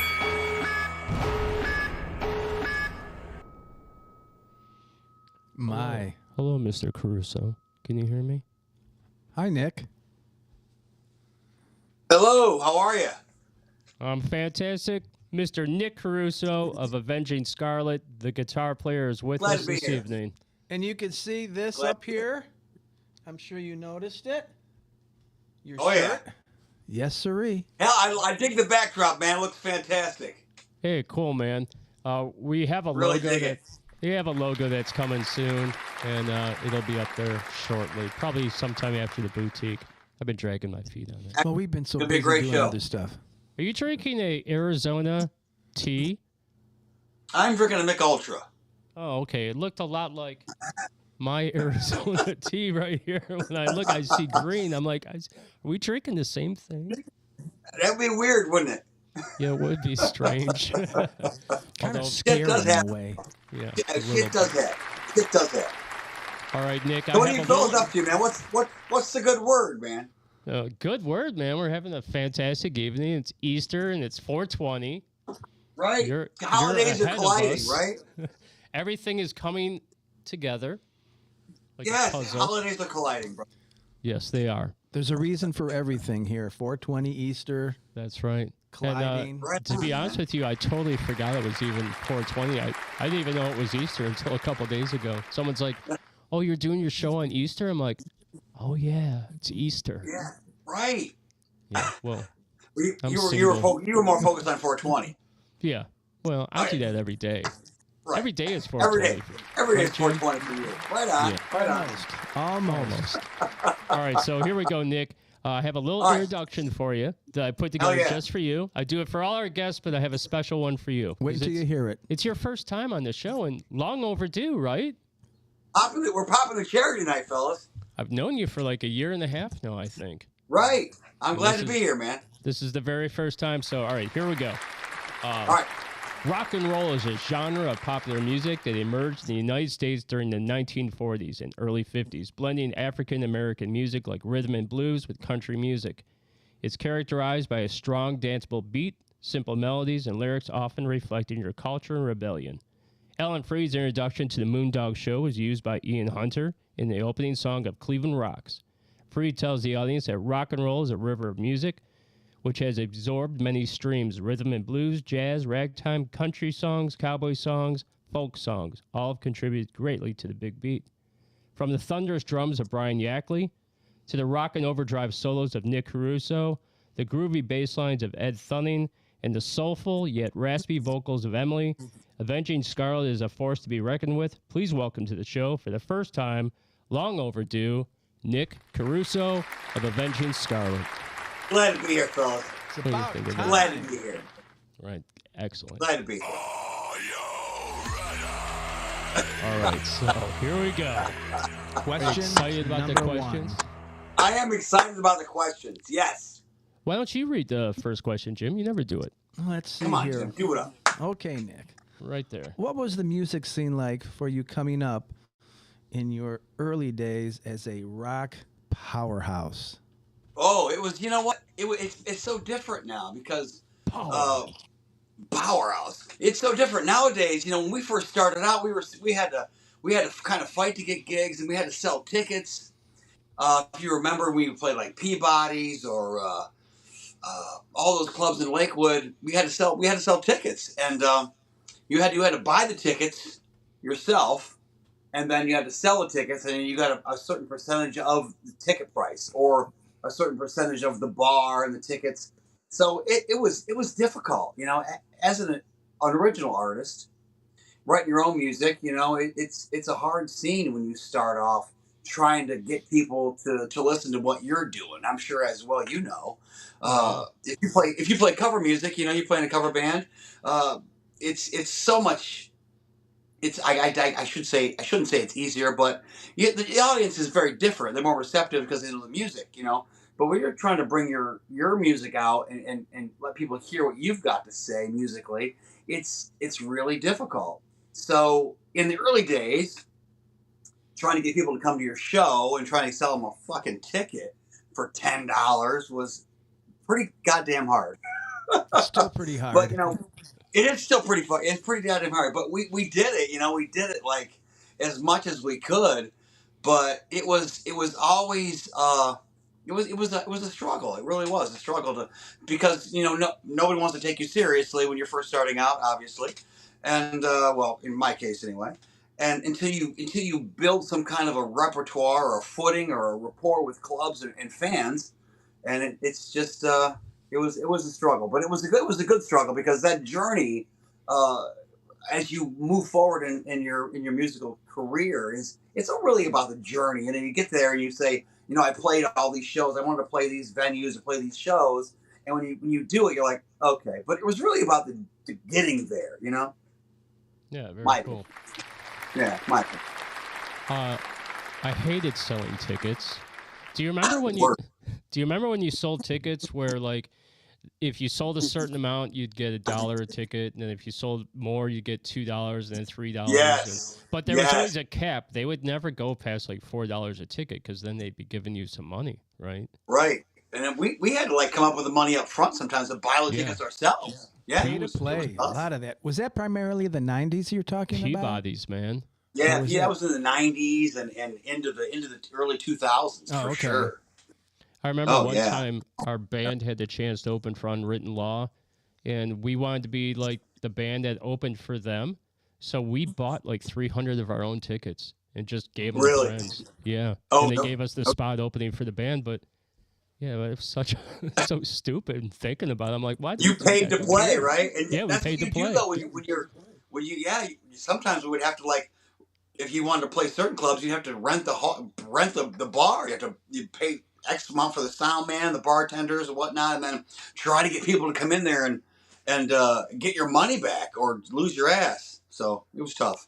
Yeah, the old Foundry, their deal, I don't know what their thing is now, but back in the day, it was $250 to rent the venue, and then you got, after a certain amount of tickets, and I can't remember what it was, you got to keep that, right? But so you had to sell a certain amount. And then, so we you had it was that door cover charge that was going to either break even or fuck you. But could you trust the doorman? Yeah, that's right. So we always have somebody watching and counting people as they come in Oh and my see at the gosh. end of the night if that matched the doorman's, because they could be, Yeah. if you brought, 45 people in there, let's say hypothetically, and they told you 20, you got no proof, So Yeah, it was you're tough. right. That's why I started working the door. And then I was like, this sucks. I don't want to work the door anymore. You don't get to see the Right. show. You're downstairs away from everybody. Right. I did it Right. at Yeah. Dunlop's. I worked the door. I don't know if you remember that. Yeah, I hated it. I do remember. That was a good show. I do remember that. That was a cool bar, man. Good sound cool- in that bar. I like that Right. place. That was a good room. It really was. Yeah, you're right about that. And the sound system was amazing. This guy brought his own sound system, and it was Really? freaking amazing. And Sounds he's like a going to team be player. there on Saturday and Yeah, bring a sound I know system. this guy. Yeah. We're looking forward to that. That's going to be a fun time, man. What do you I was going to ask you, time slot wise, what time do you think we're gonna go on? Oh, yeah. Let me look and see if it's in my notes. Because that'd be rad. Let's see if I think about this correctly. Let's see. So 8 o'clock ends at, I believe, 7 to 8 is Dwayne Albert's band. And so you're going 6 to 7. Yeah. Okay, cool. A little in between, like 45 minutes each person. So That's they'll fine. have like 10, 15 minutes to set up in between. But it's the Cool. boutique, so you could take your time. But yeah, Right. you're second to last. Second to last. 6 p.m. 6 p.m. Yeah. All right. I'm I digging didn't it. really look at my notes, but I think that's what it is. I'm pretty sure. Okay. Second question for you. Second question. What is the music scene like for Avenging Scarlet as you wind your way through the rock and roll landscape? What's that scene going to be looking like for you guys in the next year or so? In the next year or so, good question. Really good question, because as we are still playing the songs from our first album, White Witch, and we add a couple songs from our next album that we're getting ready to record at BVS Studios. Oh, very cool. Yes. Yeah, BVS, fantastic. Remember we did that little acoustic piece with you, Eddie? Is Eddie for going Loud Love with Eddie? Yeah. Yeah, Emily and I came in and we did an acoustic tune. And Merry-Go-Round. It was Merry-Go-Round, correct. And what a great October studio. show. What a Yeah. great studio. Do you So know they I just redid it? Did they really? Yeah, they put all new wood floors in and No kidding. rearranged it and everything. Yeah, I'm actually talking to him about doing some studio work with him later this So summer. I have just been in contact with him actually last week, and we're looking like maybe in May we're going to start recording our next album, and then where do we want to go from there? We want to be able to obviously put more music out, put more music on the streaming platforms, but we want to play some venues, some different venues. Do we want to keep playing the same clubs we have been playing, or do we want to kind of like I'd like to arrange. This is just me talking, of course, but a little tour, up through maybe like up through Vermont and back, that's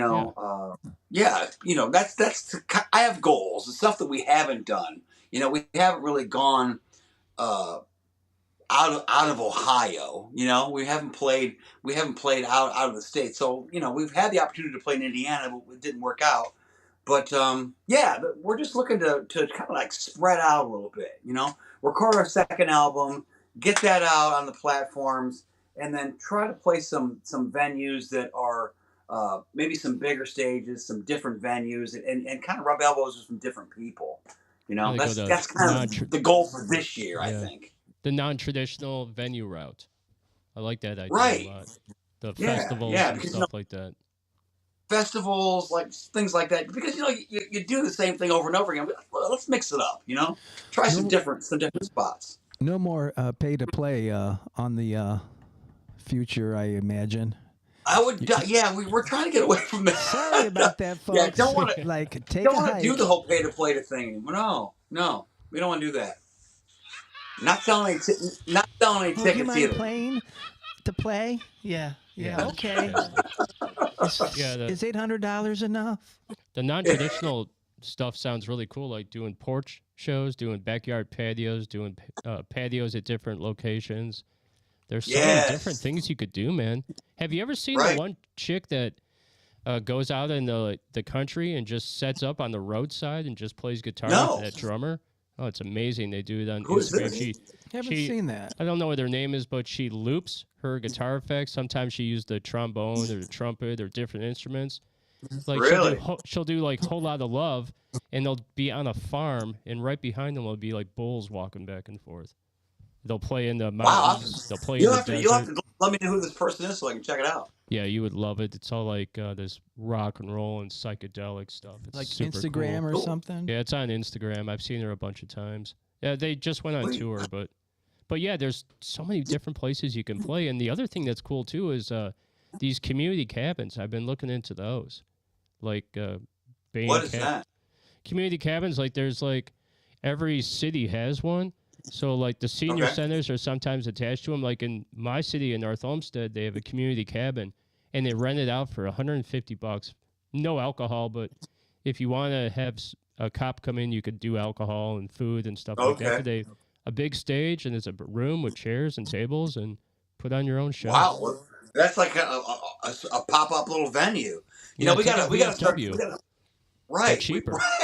Way Right, cheaper. we were at the Legion last night in Brook Park for the second annual Ghost Birthday Bash. Show was pretty kick ass. Had a good time, but yeah, we gotta start thinking about getting outside of the box. You know, get away from the traditional. We're gonna play these concert clubs and kind of get into some different venues. That's the goal for this year. Every year, we want to set goals. You know, we want to set goals for the band here. What's that? Jim wants to know: do you have a booking agent or a manager that's working? No, with not you? at this time. Not at this time. So you're busy doing the work then? Okay. Yeah. You know, we did a lot of work with Jeff last year. We did a lot of work with Jeff last year, and we played a lot of shows last year. I mean, we had a good amount of shows we played. Bunch of shows. I'll say this: I always said this to you last year, and I still believe it to be true today. I would like to see you guys start getting on shows where you're opening for nationals. Like at Tempo Live would be a great place for you. That whatever that room is that they have, the Jester's Lounge is another Jester's really Lounge. Cool one. Yeah, Jester's Lounge there. Yeah. No reason why you guys aren't doing that. I agree. We would definitely love to do those kind of things for sure. Because you know, what's the next step? That's kind of the next step. You know, play at larger venues to kind of rub elbows with some different people. You know. Different bands, I should say, or, you know, just a different atmosphere. Yeah, you're right. Hey, Jim, you had a question about songwriting. Oh, right on. Oh, I asked Matt earlier, might as well ask you. There's so many millions of ways to write a song. You could write a song in your sleep. You could write a song by just doing a 4-note or 6-note riff. Right. Or you could hear a melody and just take that melody and use that, but then write another song around it. Or, you know, I've taken verses from bands and the way the bass part goes and pretty much copying everything. But by the time I'm done with the song, you'd never know it because it's totally different medley, totally different parts and everything. So what's one of the craziest ways, if you could remember how you came up with some of the craziest ways that I have written songs, I will tell you, I like to come up with a riff. Yeah, same. Yeah. Kind of comes up with creates an atmosphere. Sometimes, you know, if you're trying to come up with riffs, sometimes you'll, like you say, it'll pop up in your sleep and you'll wake up and be like, holy shit, that's a great idea. It doesn't have to be a million notes. Just, you know. It's just got to set a stage for the rest of the song to build around it, right? But sometimes I'll watch or I'll listen to some music that'll kind of like inspire me to have some thoughts about what I want to play. Because, you know, sometimes when you listen to certain music, different music that you're used to listening to, it'll inspire you to play a little differently. Definitely, yes. You know, I would say the craziest way I ever wrote a song, and it's actually a song that we used to play back in the day. It's called "Bad Bad Girl." When Brian and I were in the band Savage Highway together, we had a whole different vibe.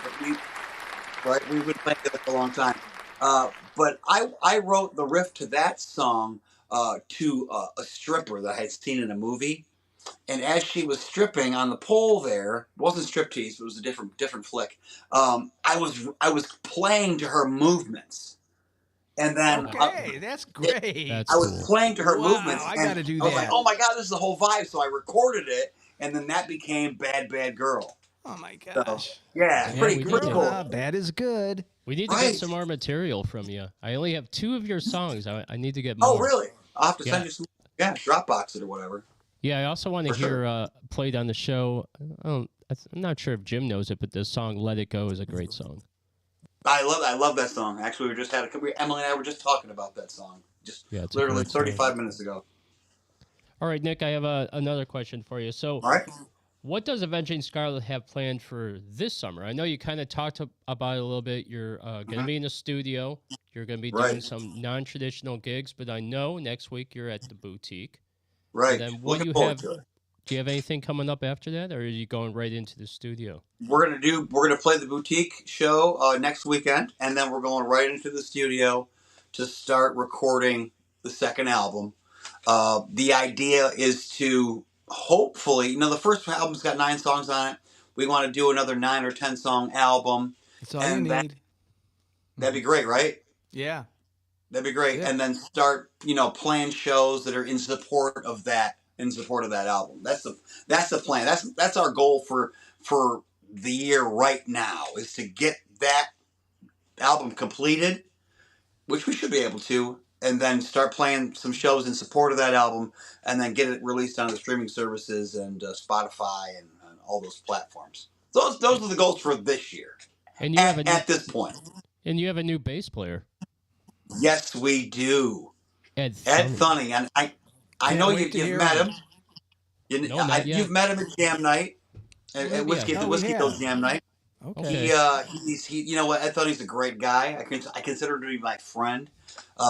He's a fucking great bass player. He brings a great atmosphere to the band. He's not a root note bass player. Good. He's a little bit doing riffs and He stuff, but plays. not a lead player. He plays very, very aggressive bass lines. So when he came in 4 weeks ago, 5 weeks ago, we said, "Hey, these are the tunes. This is a CD." I gave him the album. I said, "Listen to what's going on here, and put some bass lines on this. If you can play what's here, or you can put your own. So you can put your own touch on it." So he's taking liberties. And last night was our first show together. It was really, really good, and he brings a very chill vibe to the stage, instead of because sometimes after you play with people for a long period of time, things can get kind of tense. Yeah, I got you. So yeah, you get It's that like a tension. marriage, man. You have to Right, move on it at is. times. It is after Yes. Yes, so he brings a very nice chill vibe to the stage. We had a great sound last night, so we're looking forward to Boutique, and hopefully you'll both will be there to hear him play with us. It was good last night. I think it's gonna be even better next weekend. I'm sure we'll love it. Hey, Jim had a question earlier. Who writes the music in the band? Obviously you're the guitar player. Are you coming to the band with most of the songs? You're with Emily, so you guys probably work on music together, right? We do. I kind of write like I said, we come up with a riff for some chord changes, and then we get together with Brian and we go over just some, he has ideas. So we throw his ideas in there, breaks or change, what changes should be where. Or sometimes I'll want something to be a verse, and he thinks, that might be better as a chorus, or a bridge, and we switch it around. So I just come in with a basic theme or song idea, and then we kind of jump into it from there, and then we give it to Emily, and she throws some words on there and sits with it, listens to us, we'll record it, and she can just listen to it over and over again and kind of start building lyrics to go with it. That's how it's gone so far. Yeah, I'd like to say this about Emily. When I first met you guys, I remember her singing "Holding the Paper." Do you remember those first couple shows where she would hold the paper? Yeah. And then as shows went on and on, she stopped holding the paper and really just started singing, man. And she's got, we talk about it all the time, me and Jim. I love her vocals. voice. We love it. Yes. She's got a very powerful voice. Raspy, soulful, very powerful. Definitely. I like the song you guys did at BVS when we were there. Yeah, that's a good song. Emily's uncle wrote that song, I guess. Yes. It's a Yeah, very her nice uncle song. wrote that song. Do you guys play that out? And we want to work that song into the album. We want to work that song. Good. That's what I was going to suggest. If Yeah, you haven't already put it somewhere, but you could always do it again. I think it would be very cool if your album was rocking and then you had that one song, Merry-Go-Round. Right. You gotta mix it up, you know? You don't want to have it all mix it up. Right, you gotta mix it up. You gotta create a flow, right? Yeah, you're right. You're exactly right. Definitely. Heard a little bit of an echo for a second. You hear that, Jim? It's the ghost of the machine. So are you going into the studio really well versed on, like you want to do maybe a song a day? Is that reasonable that you might be able to do I think we're gonna go in there. We're gonna go in there and we're gonna knock out 4 right off the rip. Oh, right off the bat, huh? So yeah, you're really we should be able to do 4 right off the then. rip. In a couple days, we should be able to lay down 4 songs. Does that include all the overdubs and the harmonies and everything? No, that's just the basic track, right? And you might just not the even basic use, tracks, you might right? not even And then use the go back original. in and go back in and overdub some stuff, lay some different guitar parts down, maybe double or triple some guitars, things like that. You're gonna have a good time because Eddie does things a little bit differently, and you're gonna really enjoy it. He's got a great ear for sound, man. He's excellent. What he did with the acoustic piece was, I mean, it was really great. So I think, and the studio is so nice. You know, we recorded our first album at Mercenary Studios in Avon with Sean Vanek. Great guy, great engineer. So we're looking, you know, that was great, and it was a great experience. But we're gonna look in a different studio like this one, BVS, to kind of get a different sound and see how that curtails the sound of the band, and how the recording process is there, and how that changes, you know, how the songs come out. And not only can you record there, but you can make your music videos there. You do all kinds of stuff at that point. Really? I didn't know that. Really? Yeah. That's where they got a little green room there, don't they? Yeah. They have actually 3 different studios in there that you could do all kinds of stuff. Yeah. And they have the whole a whole AI lab now. So you could do all kinds of crazy stuff to the songs. Wow. Yeah, we would really like to do a music video. Oh, my God. Yeah, we'd love to do that. I think you should. That'd Your single should be your music video. Yes, right, one at for least. sure. Do one at least. Yeah, Eddie will talk to you all about it, man. Yeah, it's very cool. All right, very cool. I want to thank Nick Caruso for coming on the show. Lead guitar player with the band Avenging Scarlet. You could see them next week on Saturday night at the Boutique. Yes. At 7 o'clock. And Nick, why don't you go ahead and introduce your song for us? Do you know? Folks, check it out on our first album release, White Witch. It's the last song of the album. It's called Yeah Yeah Oh Yeah. Check it out. Spotify, Apple Music, iTunes. Oh, fucking yeah! And this is Avenging Scarlet. Yeah. Oh yeah. Thanks, brother. Nick. You have a great evening.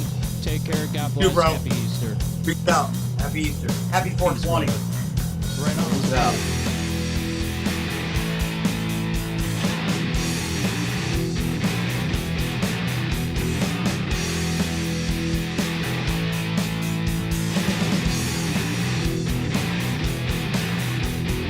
This night we'll take him flight, we'll take him down with all of my release. Our kindred trapped inside his cage. We're loading up and strapping down. We gave our notice to the town. We're tearing out and turning our new page.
Scarlet, Jim.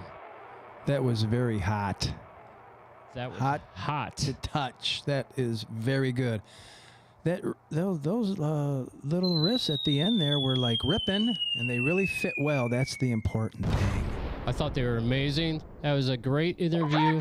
Thank you so much, Nick Caruso of the band Avenging Scarlet. Long overdue. Long overdue, right? They should pick up the pace of that band. I'm glad they finally have a new bass player. Yeah, I do remember Ed now from Whiskeyville. He's an excellent bass player. Plays in between the notes like we like Jim. And we heard him play up there, right? Not just that dun dun dun dun. Yeah, dun, yeah. Dun, dun, dun, I can't dun, remember all exactly over who and that over was, again. but I'll find out Saturday unless it has a hurricane and how boob blows away. Hi, this is Jeff James. And this is Mr. Moonlight. And you're listening to Outlaw Radio. I think more appropriately it would be a tornado over a hurricane. Oh, yeah, hurricanes around, Lake Erie. You never know what can happen from Lake Erie, but hurricanes are from the ocean, right, basically? That's right. Yeah. Matt knows what's about to happen next.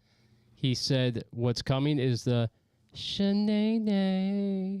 Are you ready for this? Shanaynay news. All right, Jim's got a good one for today. Well, I was trying to think of a topic to talk about, and this week I was just freaking because I really couldn't think of anything. And I just thought, well, how about something on Elon Musk? So sit down and calm yourself a little bit. No, I think we need to know more about him. I really didn't know anything about him, so I thought I'd read about it, and now I'm thinking maybe the people out there listening to us might want to take a listen. Elon. Elon Reeve, R-E-E-V-E, Musk. You know that was his middle name? Right, Reeve, yes. Reeve. He was born June 28th, 1971, the year I graduated from high school.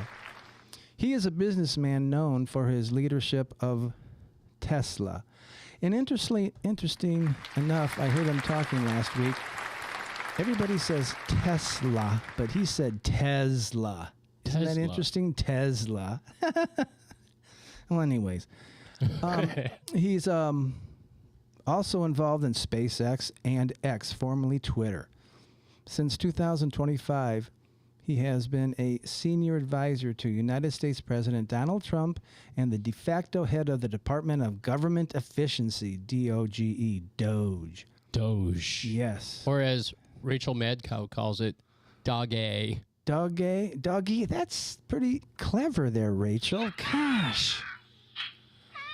Musk has been the wealthiest person in the world since 2021. As of March of this year, Forbes estimates his net worth to be around $345 billion. Chump change. How did that can't be close. Maybe it's $1 billion or $2 billion off or something. Is that close, really? How much of that you think are in just liquid assets that aren't actually money? You think he has gold reserve? He has.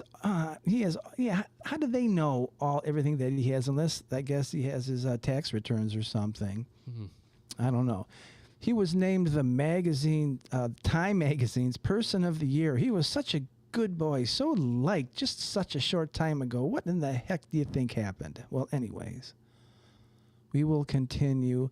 Born to a wealthy family in Pretoria, South Africa, Musk immigrated in 1989 to Canada. He graduated from the University of Pennsylvania in the U.S. before moving to California to pursue business ventures. In 1995, Musk co-founded the software company Zip2, that's ZIP2. Following its sale in 1999, he co-founded X.com, an online payment company that later merged to form PayPal, which was acquired by eBay in 2002. That year, Musk also became a U.S. citizen, so that's 2002. Wow. In 2002, let's see here. You lose your spot? I had that problem earlier. It happens sometimes. Is anybody home? Does it matter?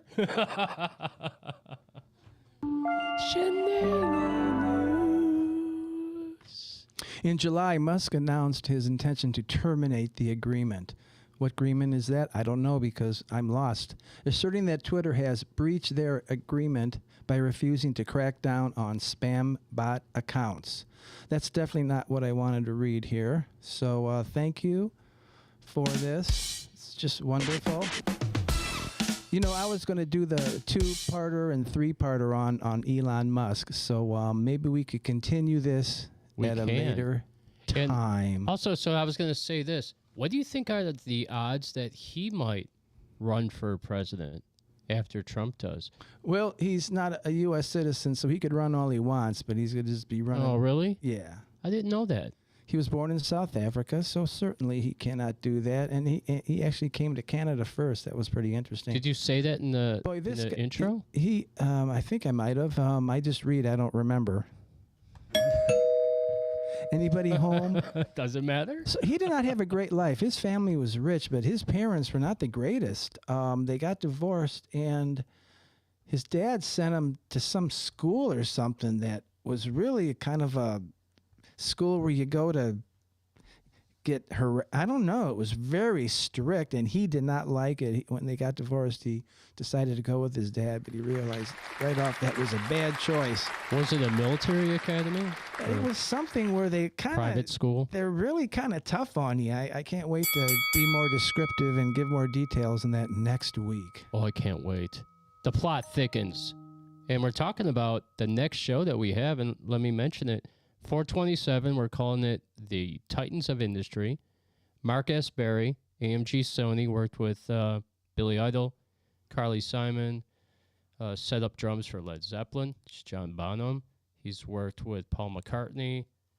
He's worked with Kool and the Gang, Voivod. Gonna just keep going. Duran Duran. He's worked with all them. Then we have Stephen M. Walters, who works with a lot of the national bands for PR. And then we have Dan Portick, who runs the marketing program over at BVS, where Nick Caruso said he's going to be recording. Not only do they have a recording studio there, they also do music video stuff. They do podcasts. They do green screen work for like ESPN, Cleveland, and different places like that. They do TV shows. Place is amazing. They have a sound stage, the whole bit. He'll be on the show. We have great music that night, and I can't remember what else we have, but we have Jim doing part 2 of the Shanaynay. That ought to be pretty cool, right? I think so. I actually found it again, but we could do that next week. All right, sounds good. Yeah. All right, so here we go. We're going to play a song, and when we come back, I have a little story to end things out for the evening about LSD. This is Allison Galloway, Bullet Holes in My Wedding Dress. Nice.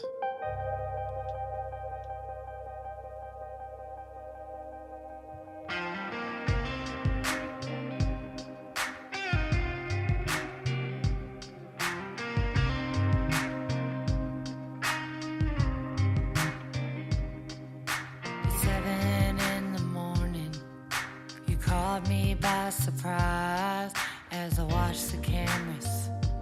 I saw you pull into the drive. I knew in this moment I could no longer hide by the look on my face. Something wasn't right. Wishing I could take back everything I did last night.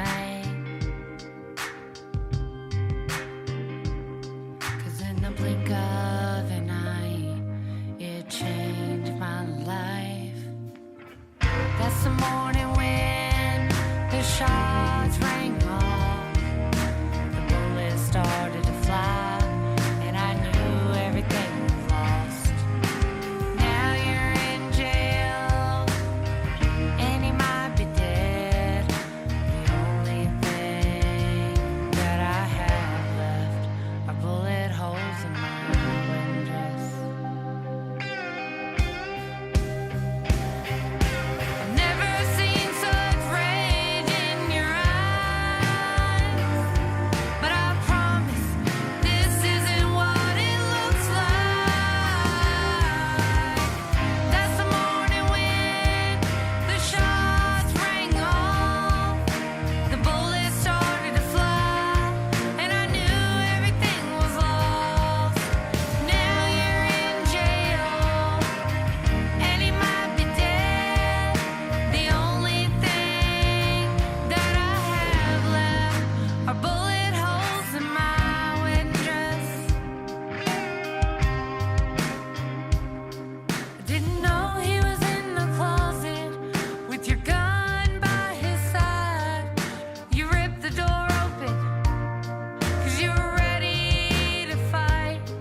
what to believe.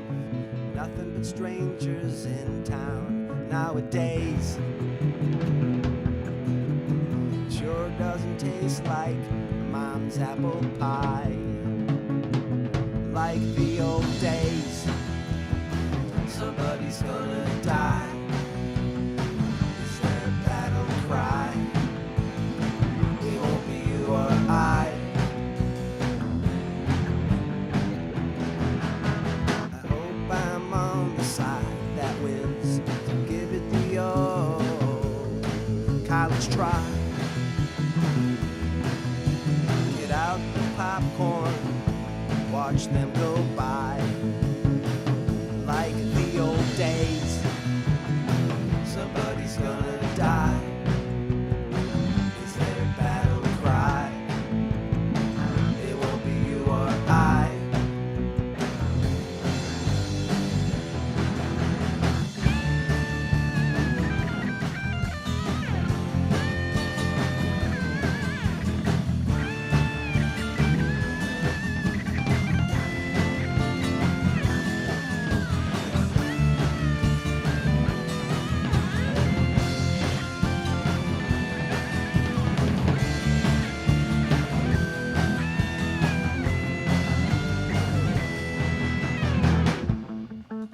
I'm going to let this all sink in about just what they're saying. It's happening.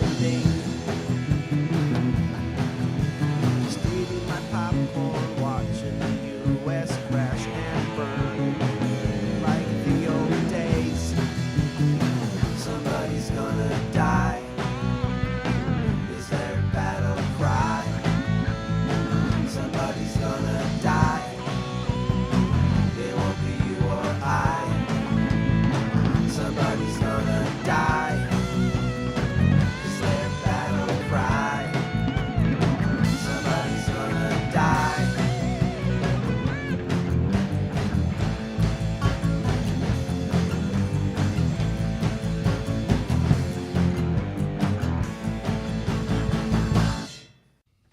Hell yeah. Mr. Jim Bellinger on the last song, Someone's Gonna Die.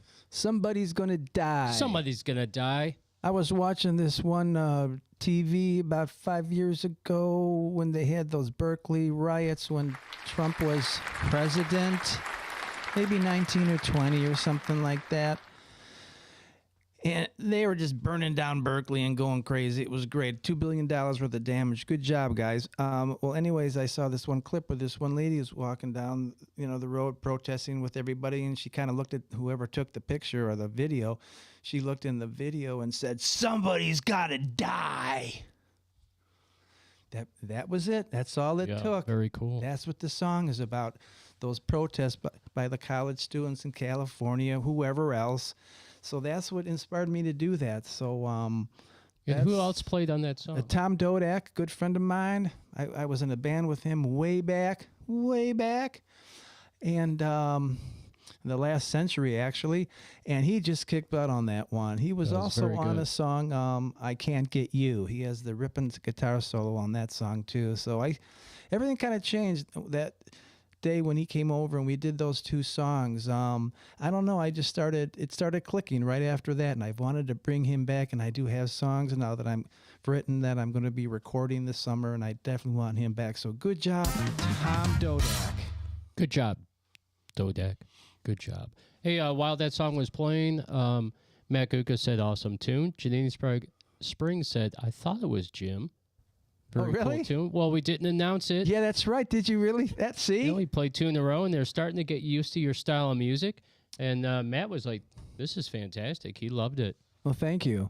And Matt, did you like all the graphics out there? Did you see the cool graphics we got going on for today's show? Very trippy, right? Very good stuff. Good show today, I think. Maybe it's our best. I think it's because of our interviews. All three were just superior. Yeah, excellent. Matt was great. Gutka. Then we kicked into Matt J. Chase. He's fantastic, as always. Then we had Nick Caruso on. He was fantastic. I'm glad those guys could join us on Easter. It's been a blessing to have them. And, yeah, it's been a good show. I thought everything went great. The Shanaynay kind of blew, but we'll get that together. Well, next week. It'll be it- continued next week. You left us on a cliffhanger. Yeah, that's it. You guys don't, just chill out. It'll come. It'll come. Go by faster than you think. All right. Till next Sunday. I'm excited. I can't wait. And we could talk about the boutique, our 3-day little festival thing, if you want to call it that. So we have a lot to talk about next week already. Hopefully it doesn't get rained out too much. Yeah, guys, let me talk about it right now real quick. After tonight's show on Thursday, Friday, and Saturday from 12 to 2, you can catch Outlaw Radio. We will be live on the air, YouTube, Facebook, and LinkedIn. We won't be going X this time, but we'll going with those three. Also, we'll be playing music from a lot of the artists on the show, and I want to give you an idea of the artists that we're going to be playing. I wrote them all down so you can get an idea.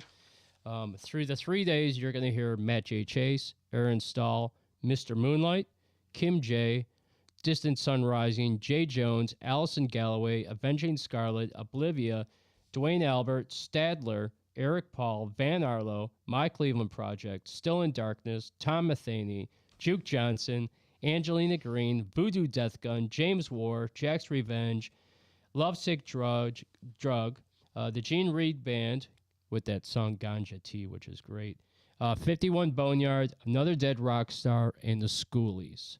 We'll be playing those bands during our 12 to 2 at the Boutique, 626 North Main Street in beautiful Wellington, Ohio.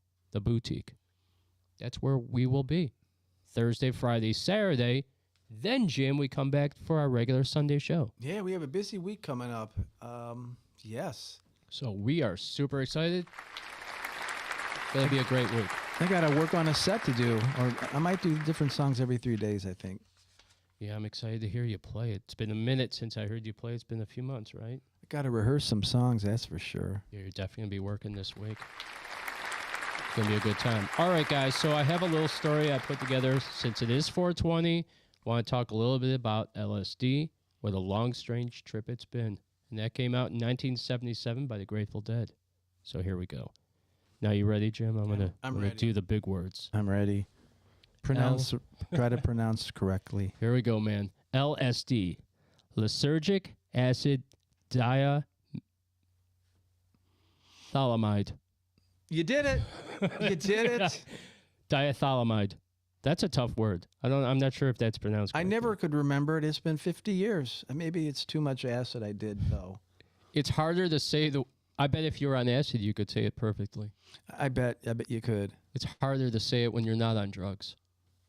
Happy 420. Okay, so LSD is a powerful psychedelic drug that intensifies thoughts, emotions, and sensory perception. It's known for inducing hallucinations, visual and auditory, and can lead to a mystical or spiritual experience. The street name for LSD is also known as acid or Lucy. Legal status for LSD is an illicit drug that is classified as a Schedule I substance in the United States, meaning it's illegal for non-scientific use.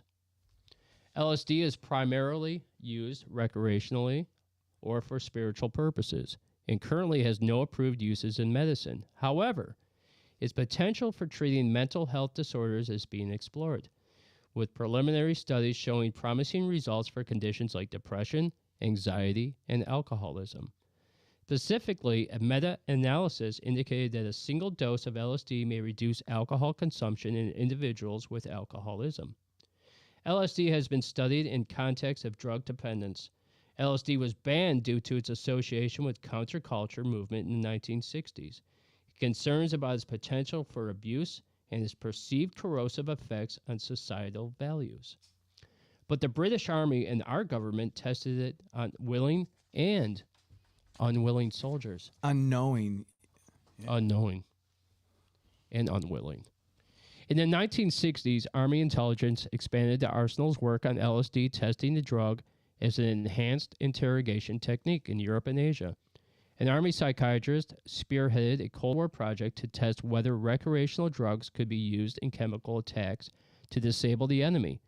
Extensive LSD testing was conducted by the U.S. Army at Edgewood Arsenal and other locations from 1955 to 1967, according to the National Institute of Health. No, this is something I saw while I was doing this little investigation into LSD. A soldier cannot sue the United States government for LSD experiments. U.S. government versus Stanley, 479 U.S. 1005 in 1986.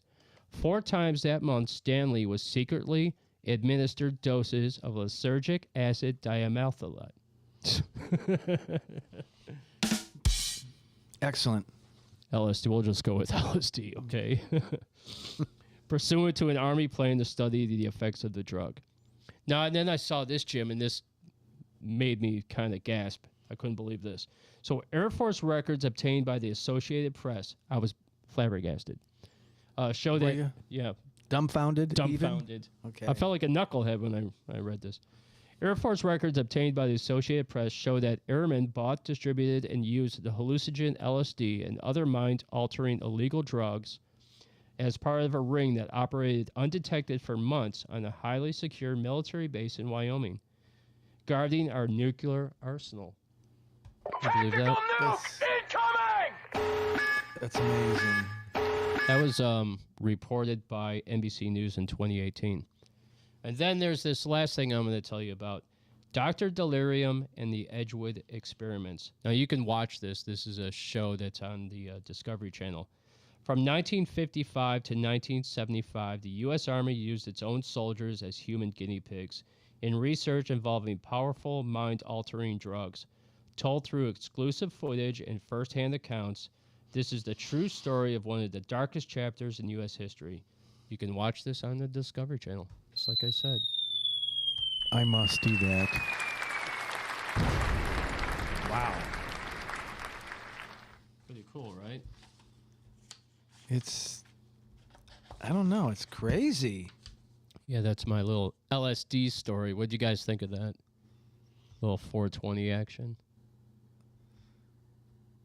I'm, just if someone was to give me what is that called? A Mickey?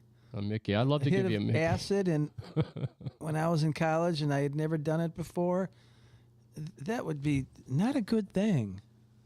And then all these soldiers had to, put up with that. What's going on, kind of thing. If you went camping with one of your buddies, and you suddenly got really tired and fell asleep, and then woke up with your pants down, you felt weird around the butt, would you tell anybody? What? Would you tell anyone, Jim? I never thought about that. Want to go camping? I don't know. I probably wouldn't put it on Facebook for starters. Do you want to go camping? No. Oh boy! Did you just take a hit of acid or something? I'm on shrooms. Okay. You were going to get shrooms. What happened with them? You always say you're going to do stuff and blah, blah, blah. Yeah, I am a bitch. Sound like my old lady. I was trying to. You're always saying you're going to do stuff. You said you'd buy shrooms. Hey, the week's not over. Okay. We'll see how it goes. I'm going to do them before the show at the Boo. I don't know if we should be on shrooms. I don't know. You might see a whole different type of show. It's been so long, I don't think I could do it again. 2 hours of no music, just us staring off at the screen. That'd be great. For us. For us. Not for you.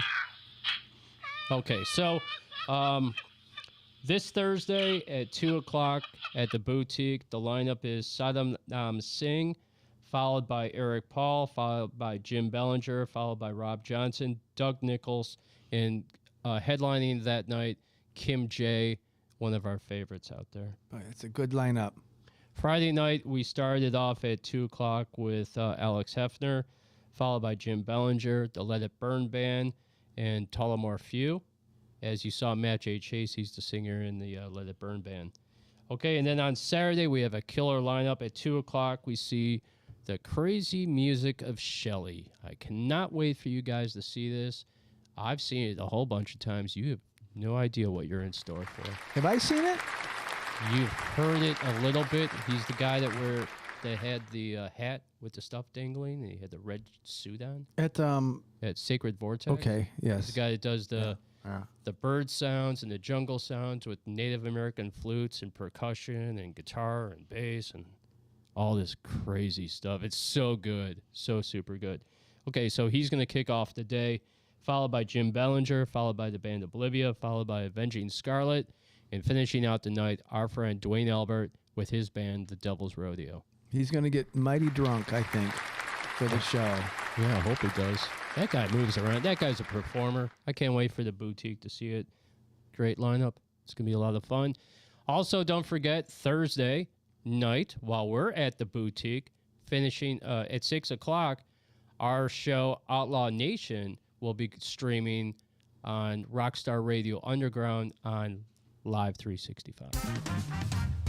So you can hear Outlaw Radio all day long. Isn't that cool? Yes. Super cool. But I can't. It's not reasonable to do it 24/7. No, it would be fun, though. It would be kind of cool to see what type of viewers we had after. Like Maybe drop some LSD and do it. Yeah, we're going to drop LSD and do it. Hey, this show's a lot better than I thought it was, Jeff. I wonder why. Man, I love this show. I watch it every week.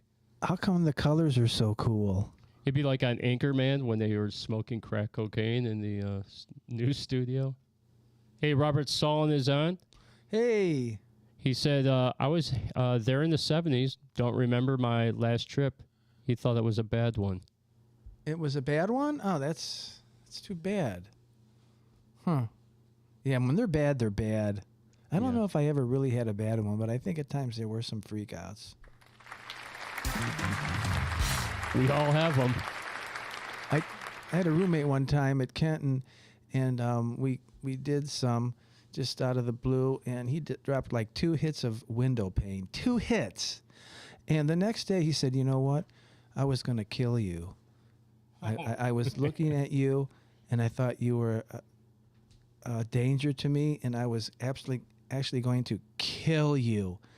And then you got up and walked out of the house. And I remember walking out of the house and walking in the backyard next to the pond. So I would have been killed, I think, by this guy. Wow. And he was already a felon, you know. What's his name? Jeffrey? And Dahmer? Dahmer, no. No. Did you wake up with your pants He actually down? said that. He said, I swear to God, well, thanks for telling me that you wanted to kill me last night. So, But wow. he just didn't like your face? He spent a lot of time in jail. He's from Ravenna. He was. Wow. There was some wackadoodles out there, right? And then a couple days later, flabbergasted. He moved out of this house. Thank God. Jeez.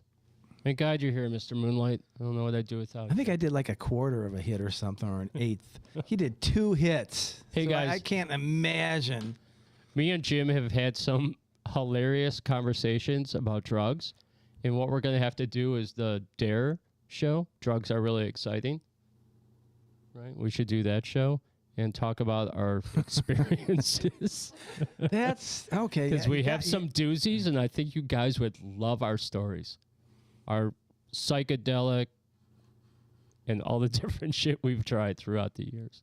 I think you guys would really enjoy that. There was one time I was sitting at the cabin looking at the Ben Franklin stove, and it turned into the public hall. I was looking at the public hall stage.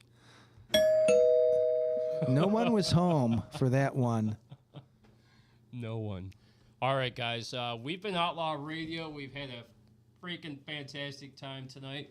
We're excited about being at the boutique. Please tune in 12 to 2. You could catch us. I'll put stuff up so you could find us, but you catch us on Facebook, LinkedIn, and YouTube.